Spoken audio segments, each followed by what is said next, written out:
The First Book of Samuel, Chapter 1. Now there was a certain man of Ramathaim-Zophim of the mountains of Ephraim, and his name was Elkanah the son of Jeroham, the son of Elihu, the son of Tohu, the son of Zuph, an Ephraimite. And he had 2 wives. The name of one was Hannah, and the name of the other Peninnah.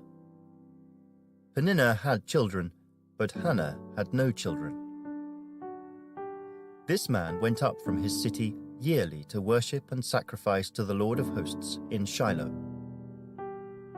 Also the 2 sons of Eli, Hophni and Phinehas, the priests of the Lord, were there.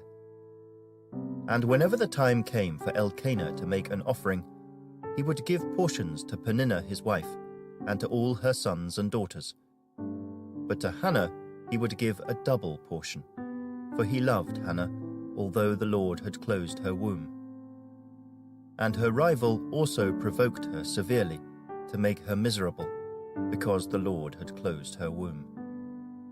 So it was, year by year, when she went up to the house of the Lord, that she provoked her. Therefore she wept and did not eat. Then Elkanah her husband said to her, Hannah, why do you weep? Why do you not eat?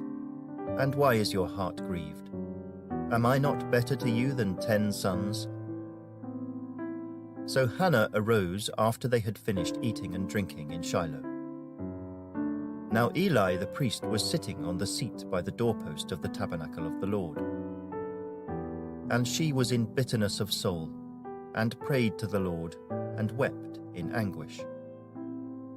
Then she made a vow, and said, O Lord of hosts, if you will indeed look on the affliction of your maidservant, and remember me, and not forget your maidservant, but will give your maidservant a male child, then I will give him to the Lord all the days of his life, and no razor shall come upon his head.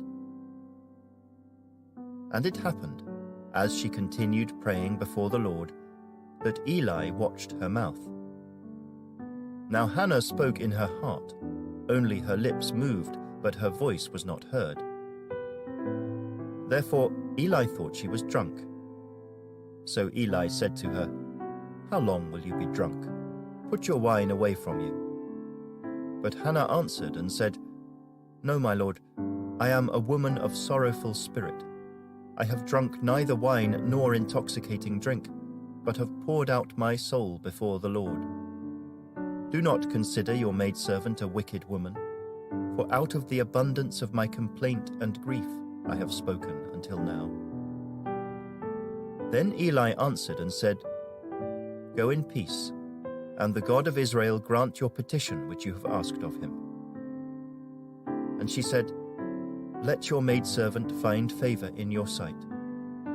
So the woman went her way and ate, and her face was no longer sad.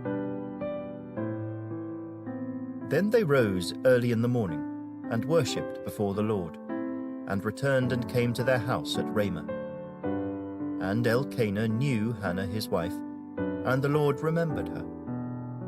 So it came to pass in the process of time that Hannah conceived and bore a son, and called his name Samuel, saying, Because I have asked for him from the Lord. Now the man Elkanah and all his house went up to offer to the Lord the yearly sacrifice and his vow.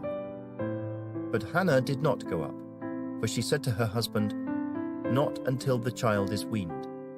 Then I will take him, that he may appear before the Lord, and remain there forever.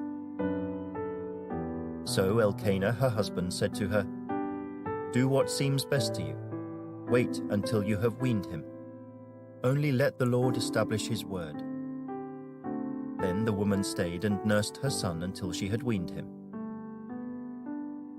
Now when she had weaned him, she took him up with her, with 3 bulls, 1 ephah of flour, and a skin of wine, and brought him to the house of the Lord in Shiloh. And the child was young. Then they slaughtered a bull, and brought the child to Eli. And she said, O my lord, as your soul lives, my lord, I am the woman who stood by you here, praying to the Lord.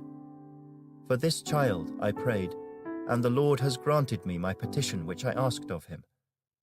Therefore I also have lent him to the Lord. As long as he lives, he shall be lent to the Lord." So they worshipped the Lord there.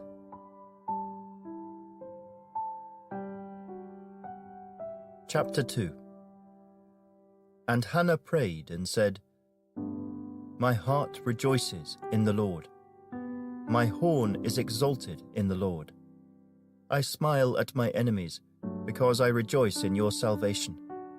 No one is holy like the Lord, for there is none besides you, nor is there any rock like our God. Talk no more so very proudly. Let no arrogance come from your mouth. For the Lord is the God of knowledge, and by him actions are weighed. The bows of the mighty men are broken, and those who stumbled are girded with strength. Those who were full have hired themselves out for bread, and the hungry have ceased to hunger. Even the barren has borne 7, and she who has many children has become feeble. The Lord kills and makes alive. He brings down to the grave and brings up. The Lord makes poor and makes rich. He brings low and lifts up.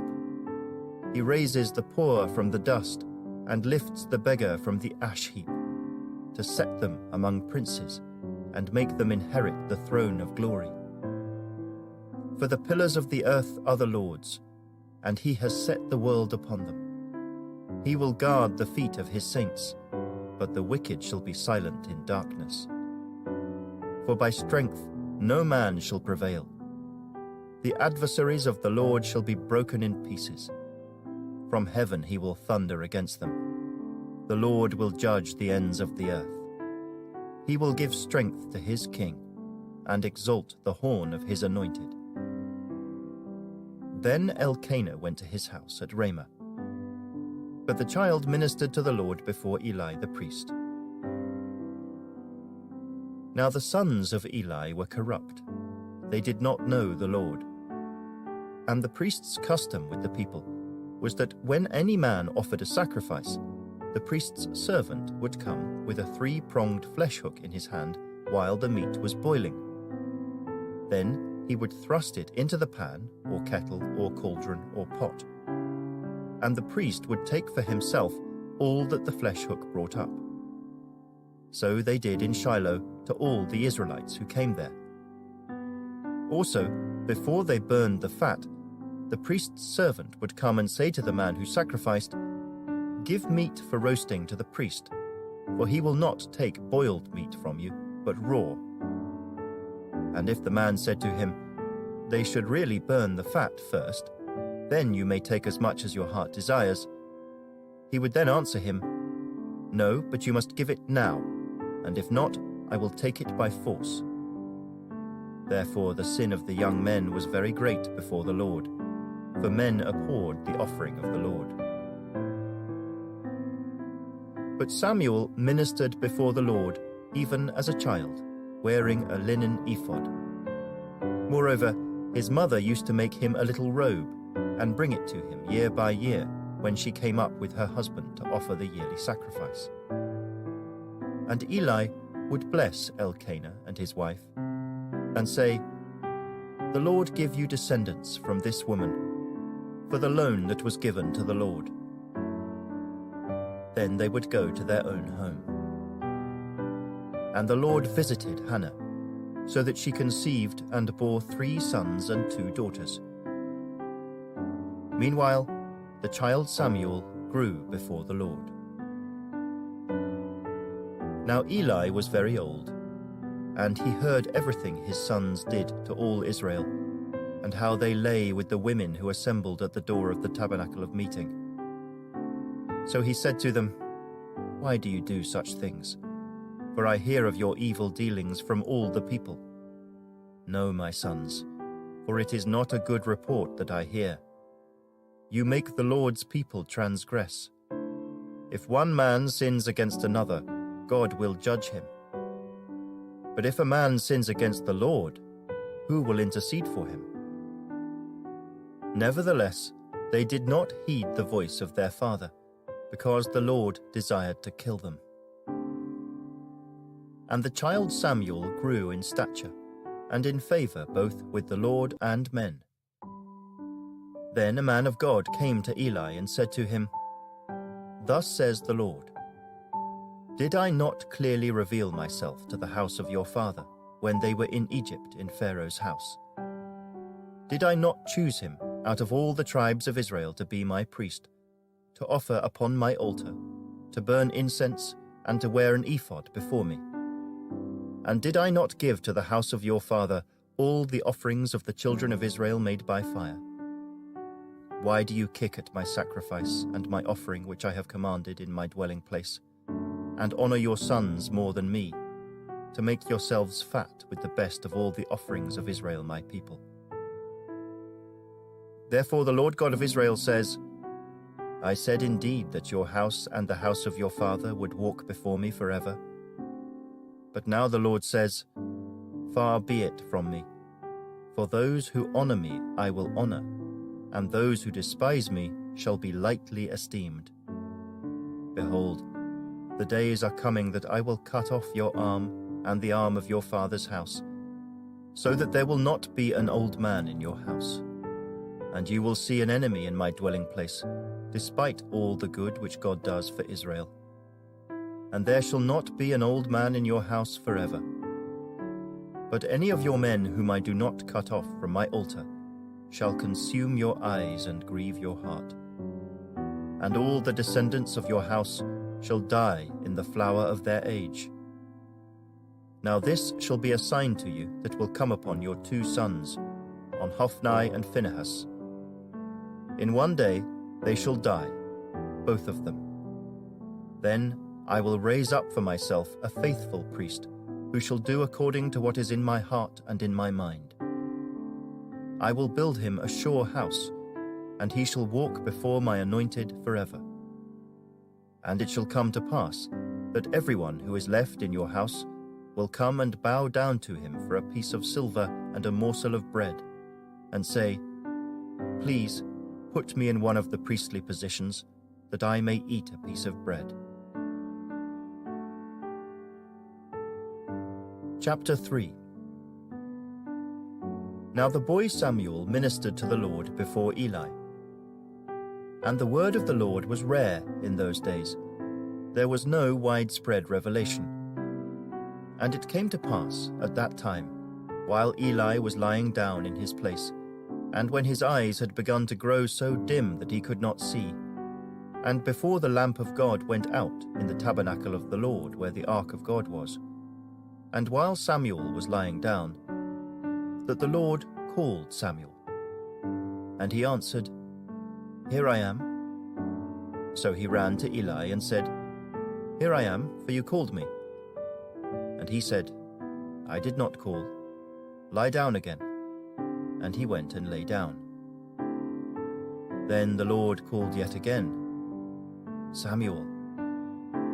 So Samuel arose and went to Eli and said, Here I am, for you called me.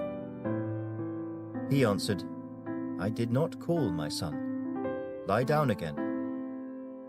Now Samuel did not yet know the Lord, nor was the word of the Lord yet revealed to him. And the Lord called Samuel again the 3rd time. So he arose and went to Eli and said, Here I am, for you did call me. Then Eli perceived that the Lord had called the boy. Therefore Eli said to Samuel, Go, lie down, and it shall be, if he calls you, that you must say, Speak, Lord, for your servant hears. So Samuel went and lay down in his place. Now the Lord came and stood, and called as at other times, Samuel, Samuel. And Samuel answered, Speak, for your servant hears.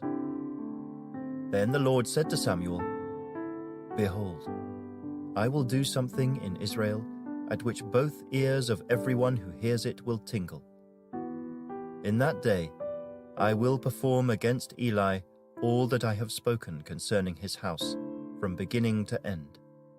For I have told him that I will judge his house forever for the iniquity which he knows, because his sons made themselves vile, and he did not restrain them.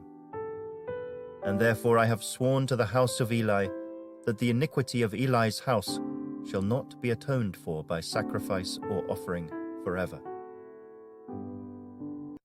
So Samuel lay down until morning, and opened the doors of the house of the Lord. And Samuel was afraid to tell Eli the vision. Then Eli called Samuel and said, "Samuel, my son." He answered, "Here I am." And he said, "What is the word that the Lord spoke to you? Please do not hide it from me.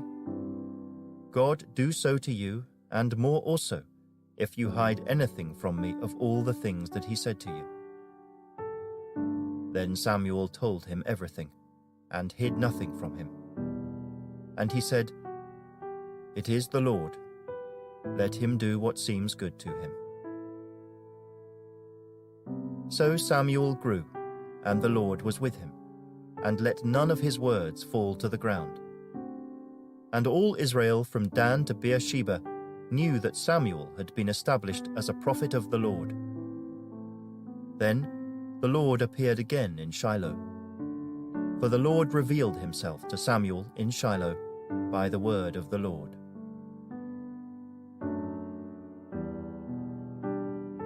Chapter 4. And the word of Samuel came to all Israel. Now Israel went out to battle against the Philistines, and encamped beside Ebenezer, and the Philistines encamped in Aphek. Then the Philistines put themselves in battle array against Israel. And when they joined battle, Israel was defeated by the Philistines, who killed about 4,000 men of the army in the field. And when the people had come into the camp, the elders of Israel said, "Why has the Lord defeated us today before the Philistines? Let us bring the ark of the covenant of the Lord from Shiloh to us, that when it comes among us, it may save us from the hand of our enemies." So the people sent to Shiloh, that they might bring from there the ark of the covenant of the Lord of hosts, who dwells between the cherubim. And the two sons of Eli, Hophni and Phinehas, were there with the ark of the covenant of God. And when the ark of the covenant of the Lord came into the camp, all Israel shouted so loudly that the earth shook.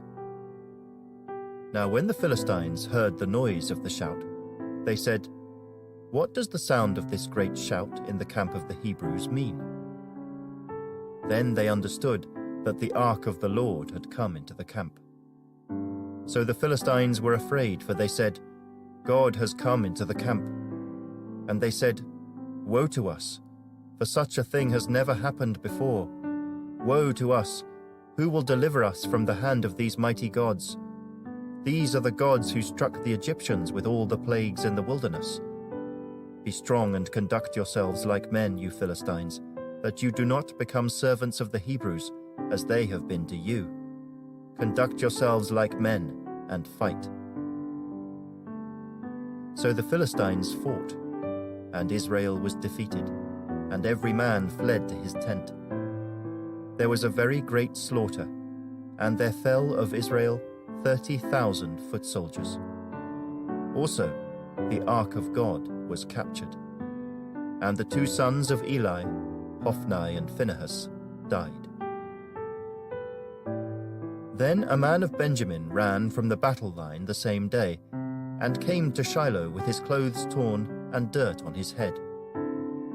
Now when he came, there was Eli, sitting on a seat by the wayside, watching, for his heart trembled for the ark of God. And when the man came into the city and told it, all the city cried out. When Eli heard the noise of the outcry, he said, "What does the sound of this tumult mean?" And the man came quickly and told Eli. Eli was 98 years old, and his eyes were so dim that he could not see. Then the man said to Eli, "I am he who came from the battle, and I fled today from the battle line. And he said, "What happened, my son?" So the messenger answered and said, "Israel has fled before the Philistines, and there has been a great slaughter among the people. Also your 2 sons, Hophni and Phinehas, are dead, and the ark of God has been captured." Then it happened, when he made mention of the ark of God, that Eli fell off the seat backward by the side of the gate, and his neck was broken, and he died, for the man was old and heavy. And he had judged Israel 40 years. Now his daughter-in-law, Phinehas' wife, was with child, due to be delivered. And when she heard the news that the ark of God was captured, and that her father-in-law and her husband were dead, she bowed herself and gave birth, for her labor pains came upon her. And about the time of her death, the women who stood by her said to her, "Do not fear, for you have borne a son." But she did not answer, nor did she regard it. Then she named the child Ichabod, saying, "The glory has departed from Israel," because the ark of God had been captured, and because of her father-in-law and her husband. And she said, "The glory has departed from Israel, for the ark of God has been captured." Chapter 5. Then the Philistines took the ark of God and brought it from Ebenezer to Ashdod. When the Philistines took the ark of God, they brought it into the house of Dagon and set it by Dagon. And when the people of Ashdod arose early in the morning, there was Dagon, fallen on its face to the earth before the ark of the Lord. So they took Dagon and set it in its place again. And when they arose early the next morning, there was Dagon, fallen on its face to the ground before the ark of the Lord. The head of Dagon and both the palms of its hands were broken off on the threshold. Only Dagon's torso was left of it. Therefore, neither the priests of Dagon nor any who come into Dagon's house tread on the threshold of Dagon in Ashdod to this day. But the hand of the Lord was heavy on the people of Ashdod, and he ravaged them and struck them with tumors, both Ashdod and its territory. And when the men of Ashdod saw how it was, they said, "The ark of the God of Israel must not remain with us, for his hand is harsh toward us and Dagon our God." Therefore they sent and gathered to themselves all the lords of the Philistines, and said, "What shall we do with the ark of the God of Israel?" And they answered, "Let the ark of the God of Israel be carried away to Gath." So they carried the ark of the God of Israel away. So it was, after they had carried it away, that the hand of the Lord was against the city with a very great destruction. And he struck the men of the city, both small and great, and tumors broke out on them. Therefore they sent the ark of God to Ekron. So it was, as the ark of God came to Ekron, that the Ekronites cried out, saying, "They have brought the ark of the God of Israel to us, to kill us and our people." So they sent and gathered together all the lords of the Philistines, and said, "Send away the ark of the God of Israel, and let it go back to its own place, so that it does not kill us and our people." For there was a deadly destruction throughout all the city. The hand of God was very heavy there. And the men who did not die were stricken with the tumors, and the cry of the city went up to heaven.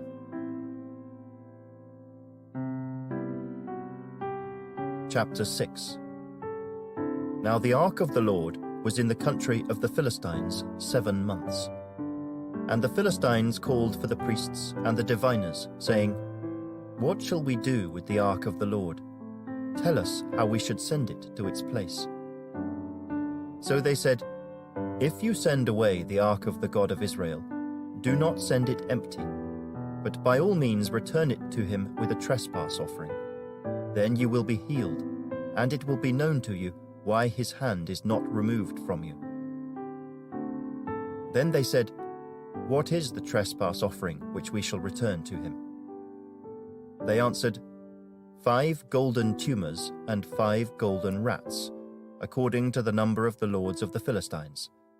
For the same plague was on all of you and on your lords.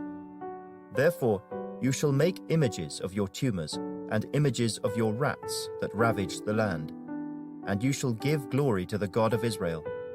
Perhaps he will lighten his hand from you, from your gods and from your land. Why then do you harden your hearts as the Egyptians and Pharaoh hardened their hearts? When he did mighty things among them, did they not let the people go, that they might depart?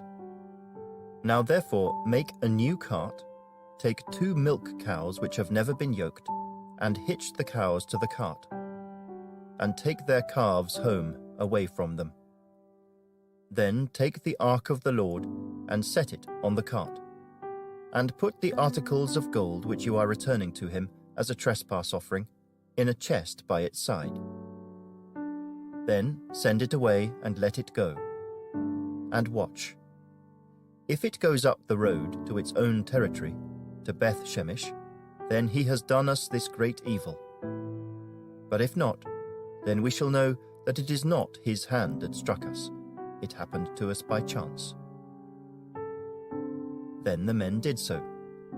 They took 2 milk cows and hitched them to the cart, and shut up their calves at home. And they set the ark of the Lord on the cart, and the chest with the gold rats and the images of their tumors. Then the cows headed straight for the road to Beth Shemesh, and went along the highway, lowing as they went, and did not turn aside to the right hand or the left. And the lords of the Philistines went after them to the border of Beth Shemesh. Now the people of Beth Shemesh were reaping their wheat harvest in the valley, and they lifted their eyes and saw the ark, and rejoiced to see it. Then the cart came into the field of Joshua of Beth Shemesh, and stood there. A large stone was there. So they split the wood of the cart, and offered the cows as a burnt offering to the Lord. The Levites took down the ark of the Lord, and the chest that was with it, in which were the articles of gold, and put them on the large stone. Then the men of Beth Shemesh offered burnt offerings, and made sacrifices the same day to the Lord. So when the 5 lords of the Philistines had seen it, they returned to Ekron the same day. These are the golden tumors which the Philistines returned as a trespass offering to the Lord. 1 for Ashdod, 1 for Gaza, 1 for Ashkelon, 1 for Gath, 1 for Ekron. And the golden rats, according to the number of all the cities of the Philistines belonging to the 5 lords, both fortified cities and country villages, even as far as the large stone of Abel, on which they set the ark of the Lord, which stone remains to this day in the field of Joshua of Beth Shemesh. Then he struck the men of Beth Shemesh, because they had looked into the ark of the Lord. He struck 50,070 men of the people, and the people lamented, because the Lord had struck the people with a great slaughter. And the men of Beth Shemesh said, "Who is able to stand before this holy Lord God? And to whom shall it go up from us?" So they sent messengers to the inhabitants of Kirjath-jearim, saying, "The Philistines have brought back the ark of the Lord. Come down and take it up with you." Chapter 7. Then the men of Kirjath-jearim came and took the ark of the Lord, and brought it into the house of Abinadab on the hill, and consecrated Eleazar his son to keep the ark of the Lord. So it was that the ark remained in Kirjath-jearim a long time. It was there 20 years. And all the house of Israel lamented after the Lord. Then Samuel spoke to all the house of Israel, saying, "If you return to the Lord with all your hearts, then put away the foreign gods and the Ashtoreths from among you, and prepare your hearts for the Lord, and serve him only, and he will deliver you from the hand of the Philistines." So the children of Israel put away the Baals and the Ashtoreths, and served the Lord only. And Samuel said, "Gather all Israel to Mizpah, and I will pray to the Lord for you." So they gathered together at Mizpah, drew water, and poured it out before the Lord. And they fasted that day, and said there, "We have sinned against the Lord." And Samuel judged the children of Israel at Mizpah. Now when the Philistines heard that the children of Israel had gathered together at Mizpah, the lords of the Philistines went up against Israel. And when the children of Israel heard of it, they were afraid of the Philistines. So the children of Israel said to Samuel, "Do not cease to cry out to the Lord our God for us, that he may save us from the hand of the Philistines." And Samuel took a suckling lamb and offered it as a whole burnt offering to the Lord. Then Samuel cried out to the Lord for Israel, and the Lord answered him. Now as Samuel was offering up the burnt offering, the Philistines drew near to battle against Israel. But the Lord thundered with a loud thunder upon the Philistines that day, and so confused them that they were overcome before Israel. And the men of Israel went out of Mizpah and pursued the Philistines, and drove them back as far as below Beth-kar. Then Samuel took a stone and set it up between Mizpah and Shen, and called its name Ebenezer, saying, "Thus far the Lord has helped us." So the Philistines were subdued, and they did not come any more into the territory of Israel. And the hand of the Lord was against the Philistines all the days of Samuel. Then the cities which the Philistines had taken from Israel were restored to Israel, from Ekron to Gath. And Israel recovered its territory from the hands of the Philistines. Also, there was peace between Israel and the Amorites. And Samuel judged Israel all the days of his life. He went from year to year on a circuit to Bethel, Gilgal, and Mizpah, and judged Israel in all those places. But he always returned to Ramah, for his home was there. There he judged Israel, and there he built an altar to the Lord. Chapter 8.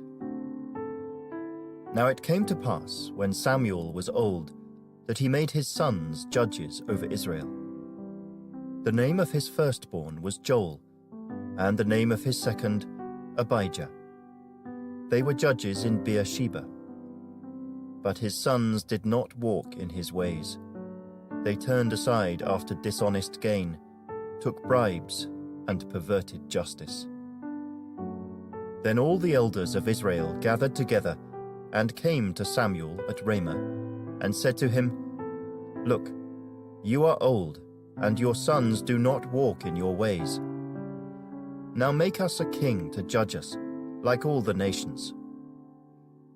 But the thing displeased Samuel when they said, "Give us a king to judge us." So Samuel prayed to the Lord. And the Lord said to Samuel, "Heed the voice of the people in all that they say to you, for they have not rejected you, but they have rejected me, that I should not reign over them. According to all the works which they have done since the day that I brought them up out of Egypt, even to this day, with which they have forsaken me and served other gods, so they are doing to you also. Now therefore heed their voice. However, you shall solemnly forewarn them, and show them the behavior of the king who will reign over them." So Samuel told all the words of the Lord to the people who asked him for a king. And he said, "This will be the behavior of the king who will reign over you. He will take your sons and appoint them for his own chariots, and to be his horsemen, and some will run before his chariots. He will appoint captains over his thousands, and captains over his 50s, will set some to plough his ground and reap his harvest, and some to make his weapons of war and equipment for his chariots. He will take your daughters to be perfumers, cooks, and bakers. And he will take the best of your fields, your vineyards and your olive groves, and give them to his servants. He will take 1/10 of your grain and your vintage, and give it to his officers and servants. And he will take your male servants, your female servants, your finest young men, and your donkeys, and put them to his work. He will take 1/10 of your sheep, and you will be his servants. And you will cry out in that day because of your king whom you have chosen for yourselves, and the Lord will not hear you in that day. Nevertheless, the people refused to obey the voice of Samuel, and they said, "No, but we will have a king over us, that we also may be like all the nations, and that our king may judge us and go out before us and fight our battles." And Samuel heard all the words of the people, and he repeated them in the hearing of the Lord. So the Lord said to Samuel, "Heed their voice, and make them a king." And Samuel said to the men of Israel, "Every man go to his city." Chapter 9. There was a man of Benjamin whose name was Kish, the son of Abiel, the son of Zeror, the son of Bechorath, the son of Aphiah, a Benjamite, a mighty man of power. And he had a choice and handsome son, whose name was Saul. There was not a more handsome person than he among the children of Israel. From his shoulders upward he was taller than any of the people. Now the donkeys of Kish, Saul's father, were lost. And Kish said to his son Saul, "Please take one of the servants with you, and arise, go and look for the donkeys."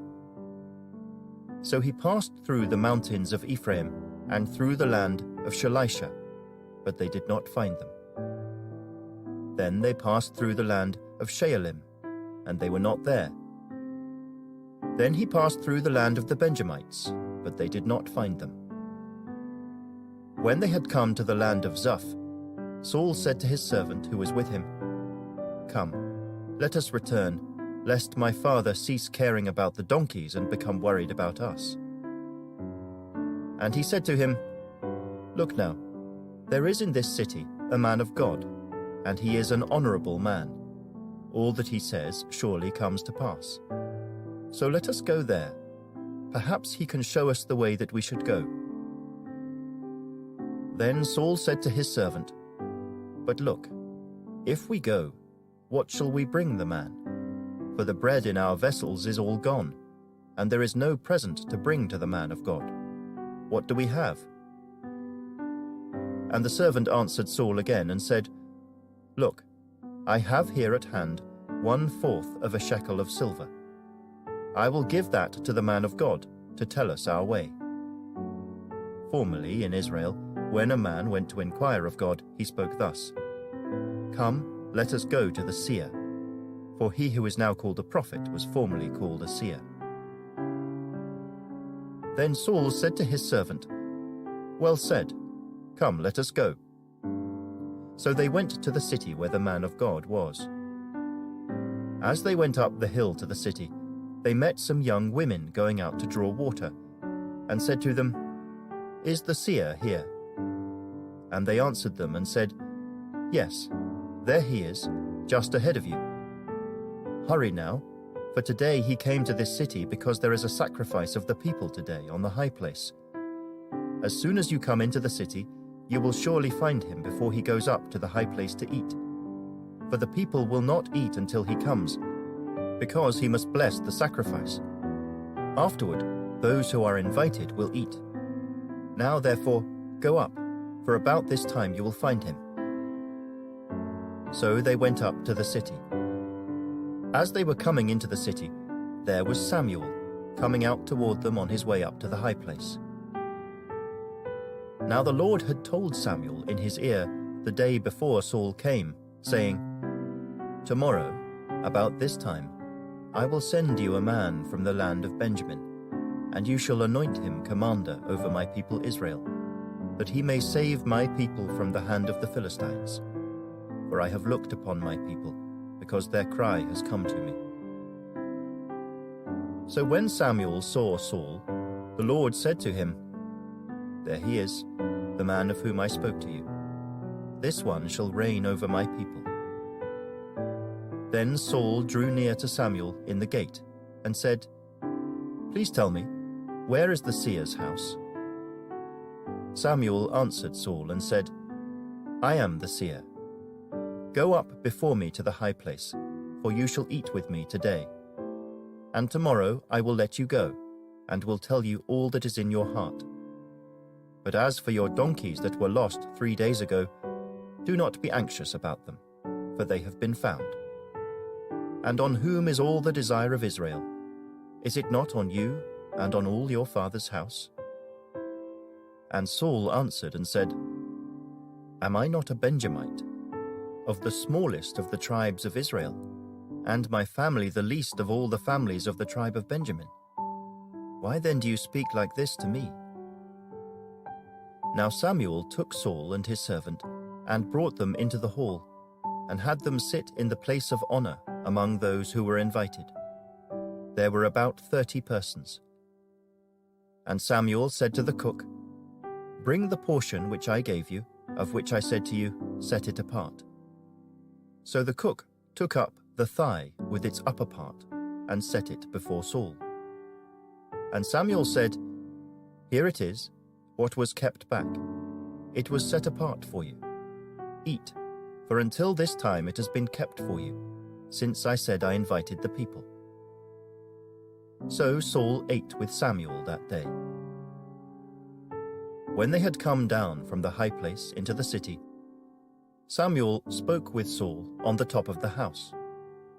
They arose early, and it was about the dawning of the day that Samuel called to Saul on the top of the house, saying, "Get up, that I may send you on your way." And Saul arose, and both of them went outside, he and Samuel. As they were going down to the outskirts of the city, Samuel said to Saul, "Tell the servant to go on ahead of us." And he went on. "But you stand here a while, that I may announce to you the word of God." Chapter 10. Then Samuel took a flask of oil and poured it on his head, and kissed him and said, "Is it not because the Lord has anointed you commander over his inheritance? When you have departed from me today, you will find 2 men by Rachel's tomb in the territory of Benjamin at Zelzah. And they will say to you, 'The donkeys which you went to look for have been found, and now your father has ceased caring about the donkeys and is worrying about you, saying, "What shall I do about my son?" Then you shall go on forward from there, and come to the terebinth tree of Tabor. There, 3 men going up to God at Bethel will meet you, one carrying 3 young goats, another carrying 3 loaves of bread, and another carrying a skin of wine. And they will greet you, and give you 2 loaves of bread, which you shall receive from their hands. After that, you shall come to the hill of God, where the Philistine garrison is. And it will happen, when you have come there to the city, that you will meet a group of prophets coming down from the high place, with a stringed instrument, a tambourine, a flute, and a harp before them, and they will be prophesying. Then the Spirit of the Lord will come upon you, and you will prophesy with them, and be turned into another man. And let it be, when these signs come to you, that you do as the occasion demands. For God is with you. You shall go down before me to Gilgal, and surely I will come down to you to offer burnt offerings and make sacrifices of peace offerings. 7 days you shall wait, till I come to you and show you what you should do." So it was, when he had turned his back to go from Samuel, that God gave him another heart. And all those signs came to pass that day. When they came there to the hill, there was a group of prophets to meet him. Then the Spirit of God came upon him, and he prophesied among them. And it happened, when all who knew him formerly saw that he indeed prophesied among the prophets, that the people said to one another, "What is this that has come upon the son of Kish? Is Saul also among the prophets?" Then a man from there answered and said, "But who is their father?" Therefore it became a proverb, "Is Saul also among the prophets?" And when he had finished prophesying, he went to the high place. Then Saul's uncle said to him and his servant, "Where did you go?" So he said, "To look for the donkeys. When we saw that they were nowhere to be found, we went to Samuel." And Saul's uncle said, "Tell me, please, what Samuel said to you." So Saul said to his uncle, "He told us plainly that the donkeys had been found, but about the matter of the kingdom he did not tell him what Samuel had said." Then Samuel called the people together to the Lord at Mizpah, and said to the children of Israel, "Thus says the Lord God of Israel, I brought up Israel out of Egypt, and delivered you from the hand of the Egyptians, and from the hand of all kingdoms, and from those who oppressed you.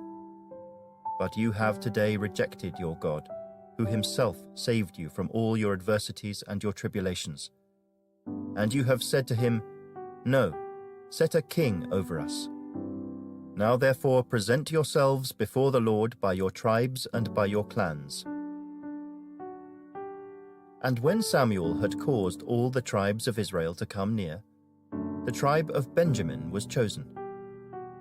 When he had caused the tribe of Benjamin to come near by their families, the family of Matri was chosen. And Saul, the son of Kish, was chosen. But when they sought him, he could not be found. Therefore they inquired of the Lord further, "Has the man come here yet?"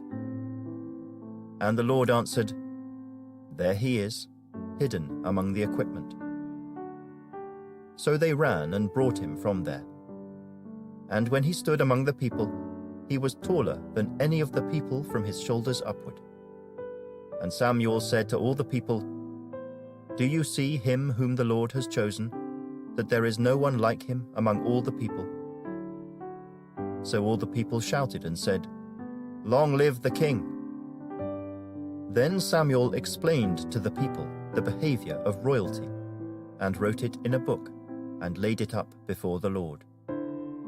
And Samuel sent all the people away, every man to his house. And Saul also went home to Gibeah, and valiant men went with him, whose hearts God had touched. But some rebels said, "How can this man save us?" So they despised him, and brought him no presents. But he held his. Chapter 11. Then Nahash the Ammonite came up, and encamped against Jabesh Gilead.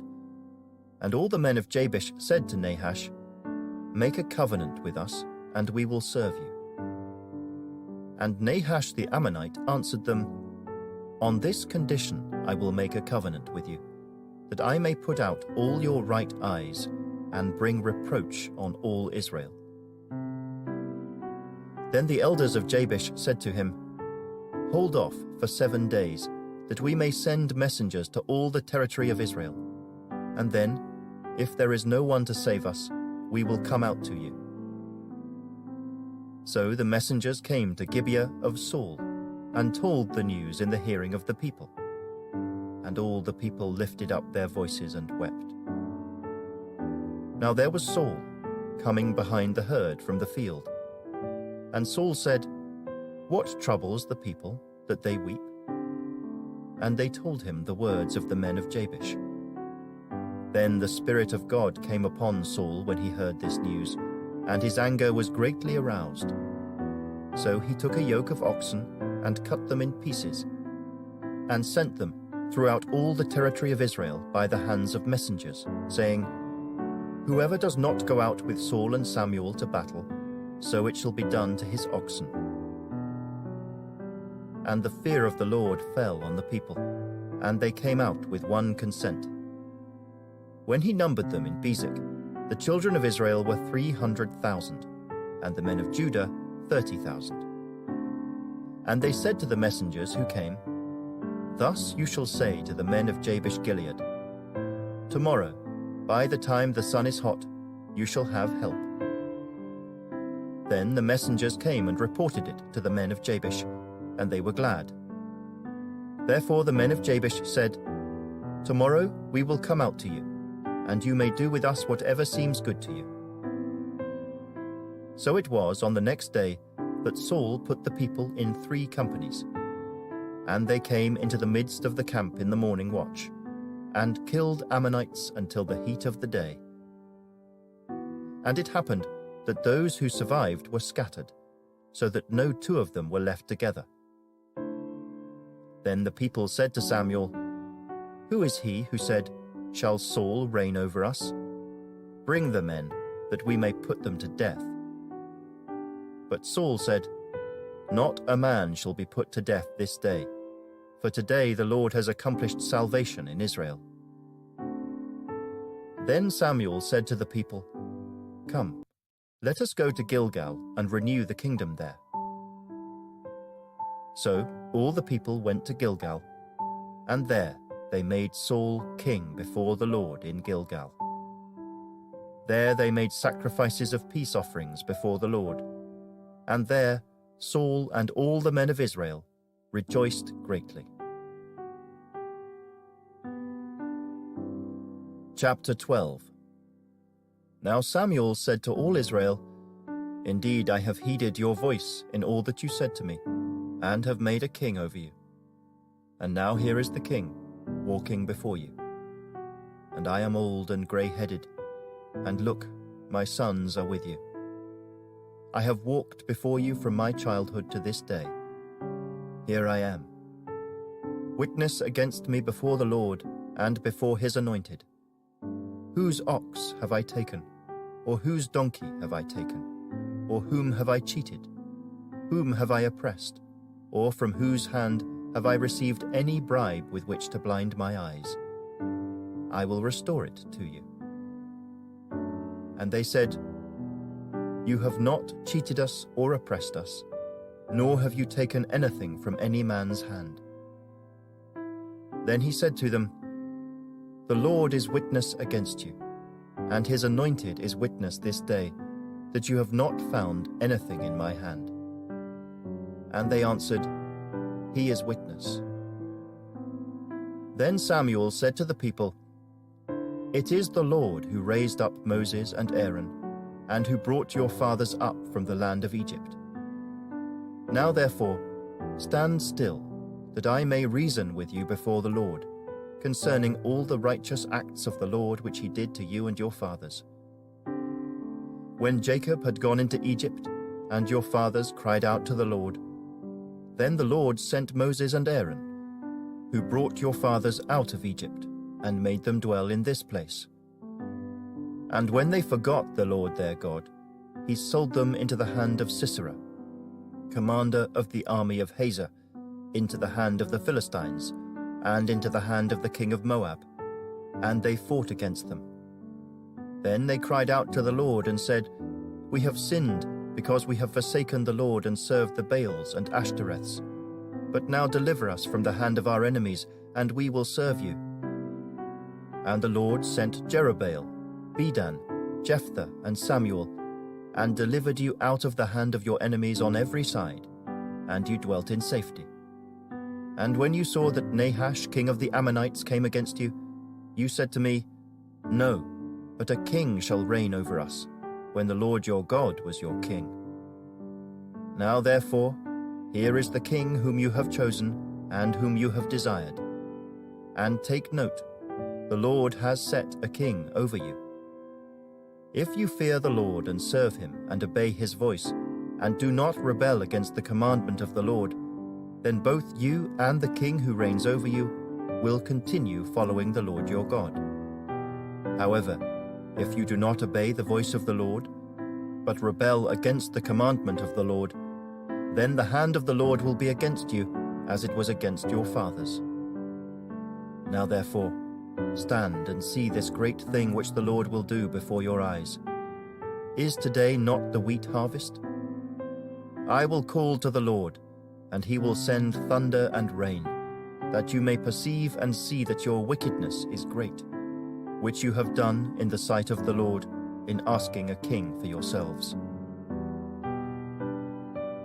So Samuel called to the Lord, and the Lord sent thunder and rain that day, and all the people greatly feared the Lord and Samuel.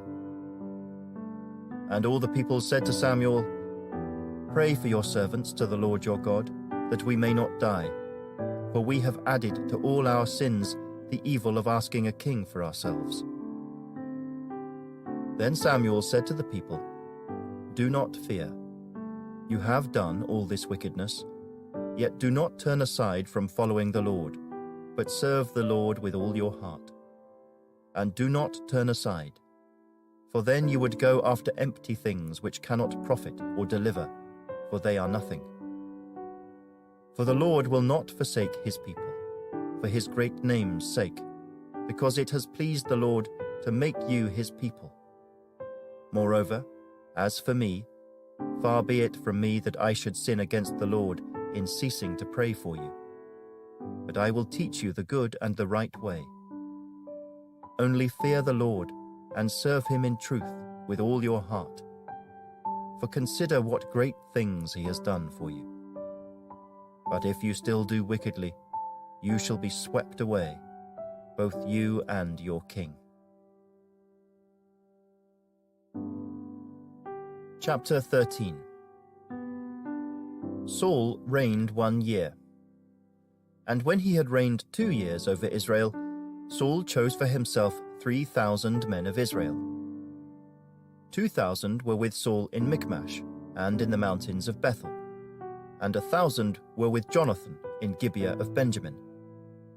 The rest of the people he sent away, every man to his tent. And Jonathan attacked the garrison of the Philistines that was in Geba, and the Philistines heard of it.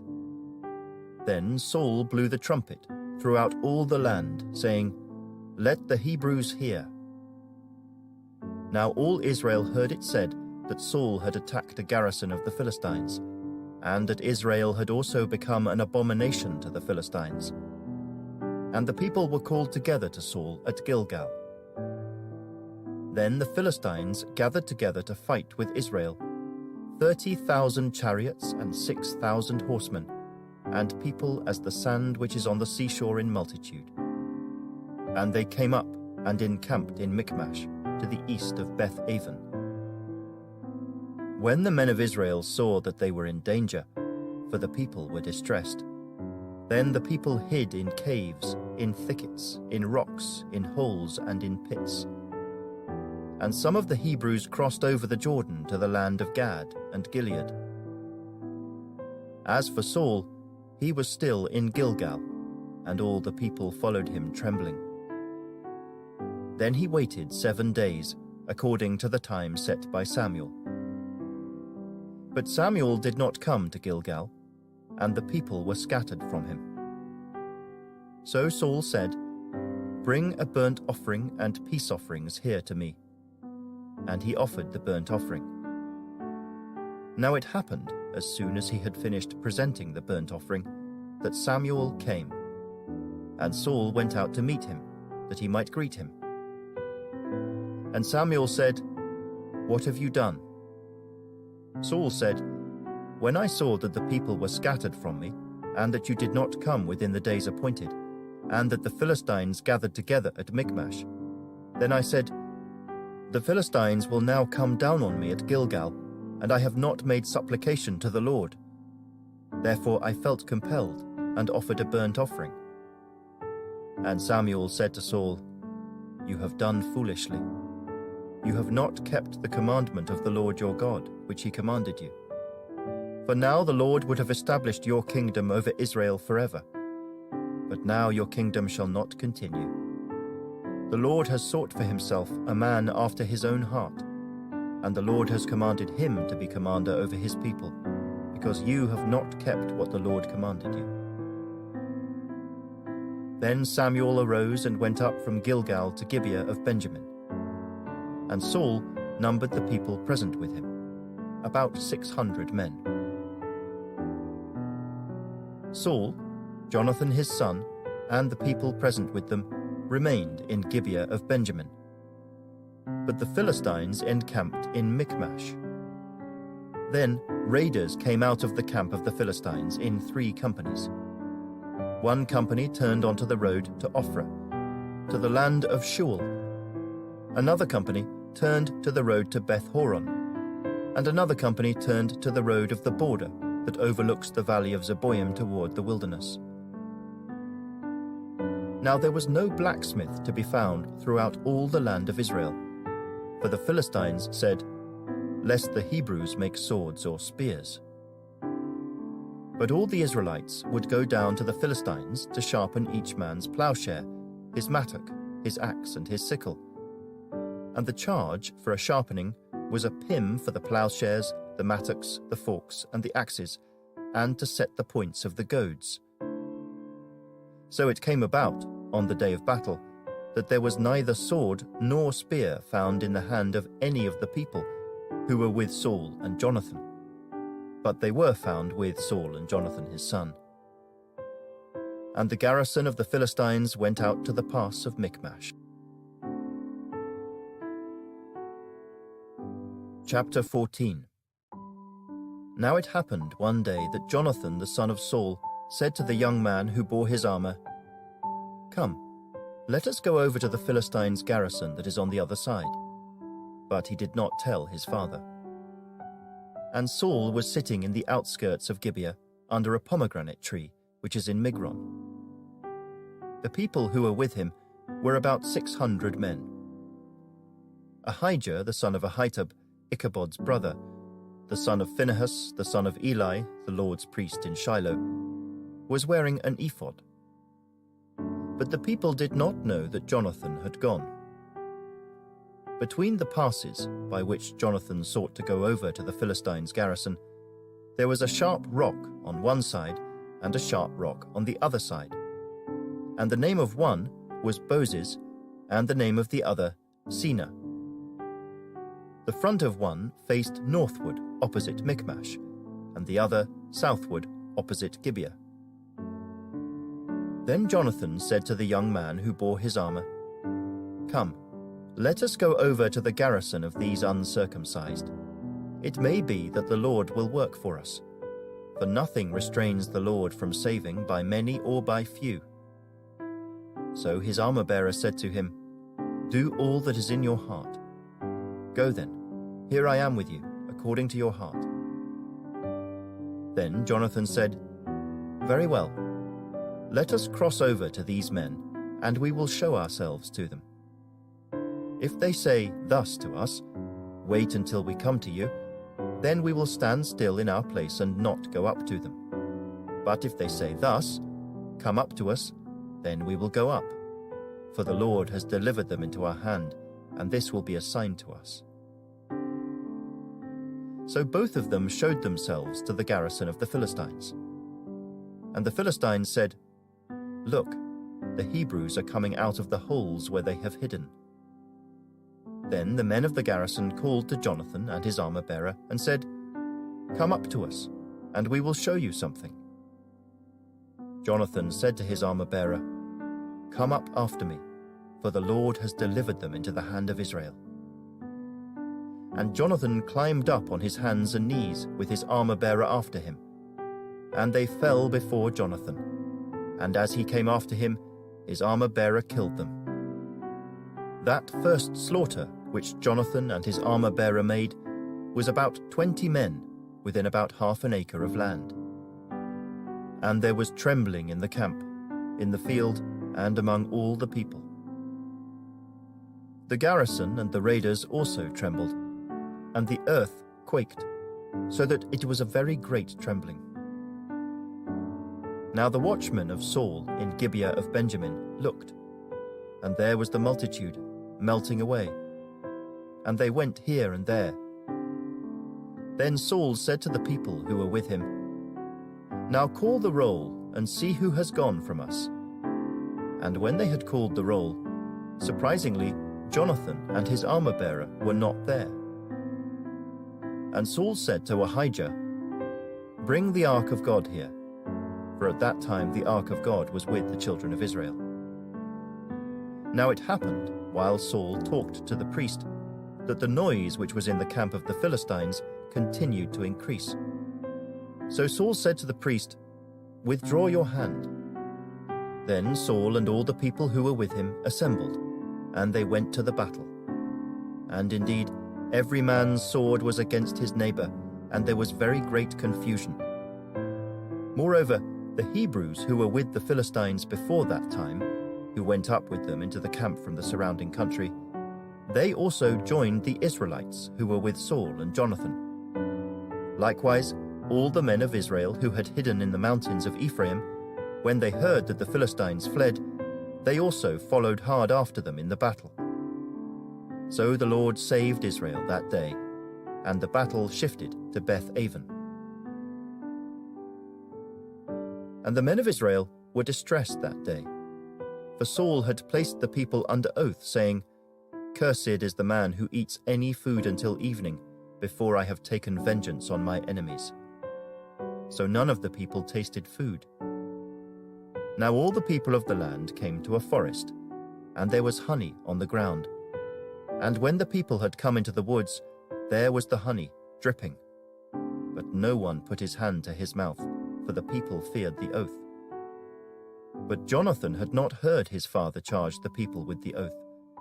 Therefore he stretched out the end of the rod that was in his hand, and dipped it in a honeycomb, and put his hand to his mouth, and his countenance brightened.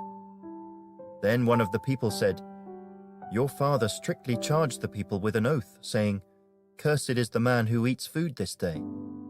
And the people were faint. But Jonathan said, 'My father has troubled the land. Look now, how my countenance has brightened because I tasted a little of this honey. How much better if the people had eaten freely today of the spoil of their enemies which they found. For now would there not have been a much greater slaughter among the Philistines?' Now they had driven back the Philistines that day from Michmash to Ajalon, so the people were very faint. And the people rushed on the spoil, and took sheep, oxen, and calves, and slaughtered them on the ground. And the people ate them with the blood. Then they told Saul, saying, 'Look, the people are sinning against the Lord by eating with the blood.' So he said, 'You have dealt treacherously. Roll a large stone to me this day.' Then Saul said, 'Disperse yourselves among the people, and say to them, Bring me here every man's ox and every man's sheep. Slaughter them here and eat. And do not sin against the Lord by eating with the blood.' So every one of the people brought his ox with him that night, and slaughtered it there. Then Saul built an altar to the Lord. This was the first altar that he built to the Lord. Now Saul said, 'Let us go down after the Philistines by night, and plunder them until the morning light, and let us not leave a man of them.' And they said, 'Do whatever seems good to you.' Then the priest said, 'Let us draw near to God here.' So Saul asked counsel of God, 'Shall I go down after the Philistines? Will you deliver them into the hand of Israel?' But he did not answer him that day. And Saul said, 'Come over here, all you chiefs of the people, and know and see what this sin was today. For as the Lord lives who saves Israel, though it be in Jonathan my son, he shall surely die.' But not a man among all the people answered him. Then he said to all Israel, 'You be on one side, and my son Jonathan and I will be on the other side.' And the people said to Saul, 'Do what seems good to you.' Therefore Saul said to the Lord God of Israel, 'Give a perfect lot.' So Saul and Jonathan were taken, but the people escaped. And Saul said, 'Cast lots between my son Jonathan and me.' So Jonathan was taken. Then Saul said to Jonathan, "Tell me what you have done." And Jonathan told him and said, "I only tasted a little honey with the end of the rod that was in my hand. So now I must die." Saul answered, "God do so, and more also, for you shall surely die, Jonathan." But the people said to Saul, "Shall Jonathan die, who has accomplished this great deliverance in Israel? Certainly not. As the Lord lives, not one hair of his head shall fall to the ground, for he has worked with God this day." So the people rescued Jonathan, and he did not die. Then Saul returned from pursuing the Philistines, and the Philistines went to their own place. So Saul established his sovereignty over Israel, and fought against all his enemies on every side, against Moab, against the people of Ammon, against Edom, against the kings of Zobah, and against the Philistines. Wherever he turned, he harassed them. And he gathered an army, and attacked the Amalekites, and delivered Israel from the hands of those who plundered them. The sons of Saul were Jonathan, Jishui, and Malchishua. And the names of his 2 daughters were these: the name of the firstborn, Merab, and the name of the younger, Michal. The name of Saul's wife was Ahinoam, the daughter of Ahimaaz. And the name of the commander of his army was Abner, the son of Ner, Saul's uncle. Kish was the father of Saul, and Ner, the father of Abner, was the son of Abiel. Now there was fierce war with the Philistines all the days of Saul. And when Saul saw any strong man or any valiant man, he took him for himself. Chapter 15. Samuel also said to Saul, "The Lord sent me to anoint you king over his people, over Israel. Now therefore heed the voice of the words of the Lord. Thus says the Lord of hosts, I will punish Amalek for what he did to Israel, how he ambushed him on the way when he came up from Egypt. Now go and attack Amalek, and utterly destroy all that they have, and do not spare them, but kill both man and woman, infant and nursing child, ox and sheep, camel and donkey." So Saul gathered the people together and numbered them in Telaim, 200,000 foot soldiers and 10,000 men of Judah. And Saul came to a city of Amalek and lay in wait in the valley. Then Saul said to the Kenites, "Go, depart, get down from among the Amalekites, lest I destroy you with them. For you showed kindness to all the children of Israel when they came up out of Egypt." So the Kenites departed from among the Amalekites. And Saul attacked the Amalekites from Havilah all the way to Shur, which is east of Egypt. He also took Agag, king of the Amalekites, alive, and utterly destroyed all the people with the edge of the sword. But Saul and the people spared Agag and the best of the sheep, the oxen, the fatlings, the lambs, and all that was good, and were unwilling to utterly destroy them. But everything despised and worthless, that they utterly destroyed. Now the word of the Lord came to Samuel, saying, "I greatly regret that I have set up Saul as king, for he has turned back from following me, and has not performed my commandments." And it grieved Samuel, and he cried out to the Lord all night. So when Samuel rose early in the morning to meet Saul, it was told Samuel, saying, "Saul went to Carmel, and indeed he set up a monument for himself, and he has gone on around, passed by, and gone down to Gilgal." Then Samuel went to Saul, and Saul said to him, "Blessed are you of the Lord. I have performed the commandment of the Lord.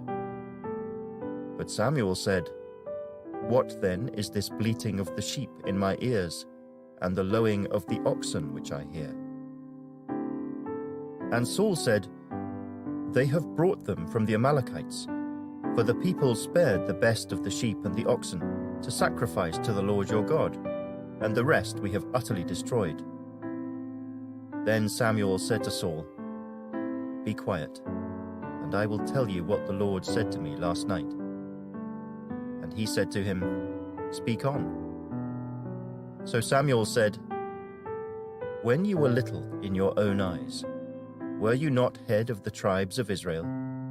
And did not the Lord anoint you king over Israel?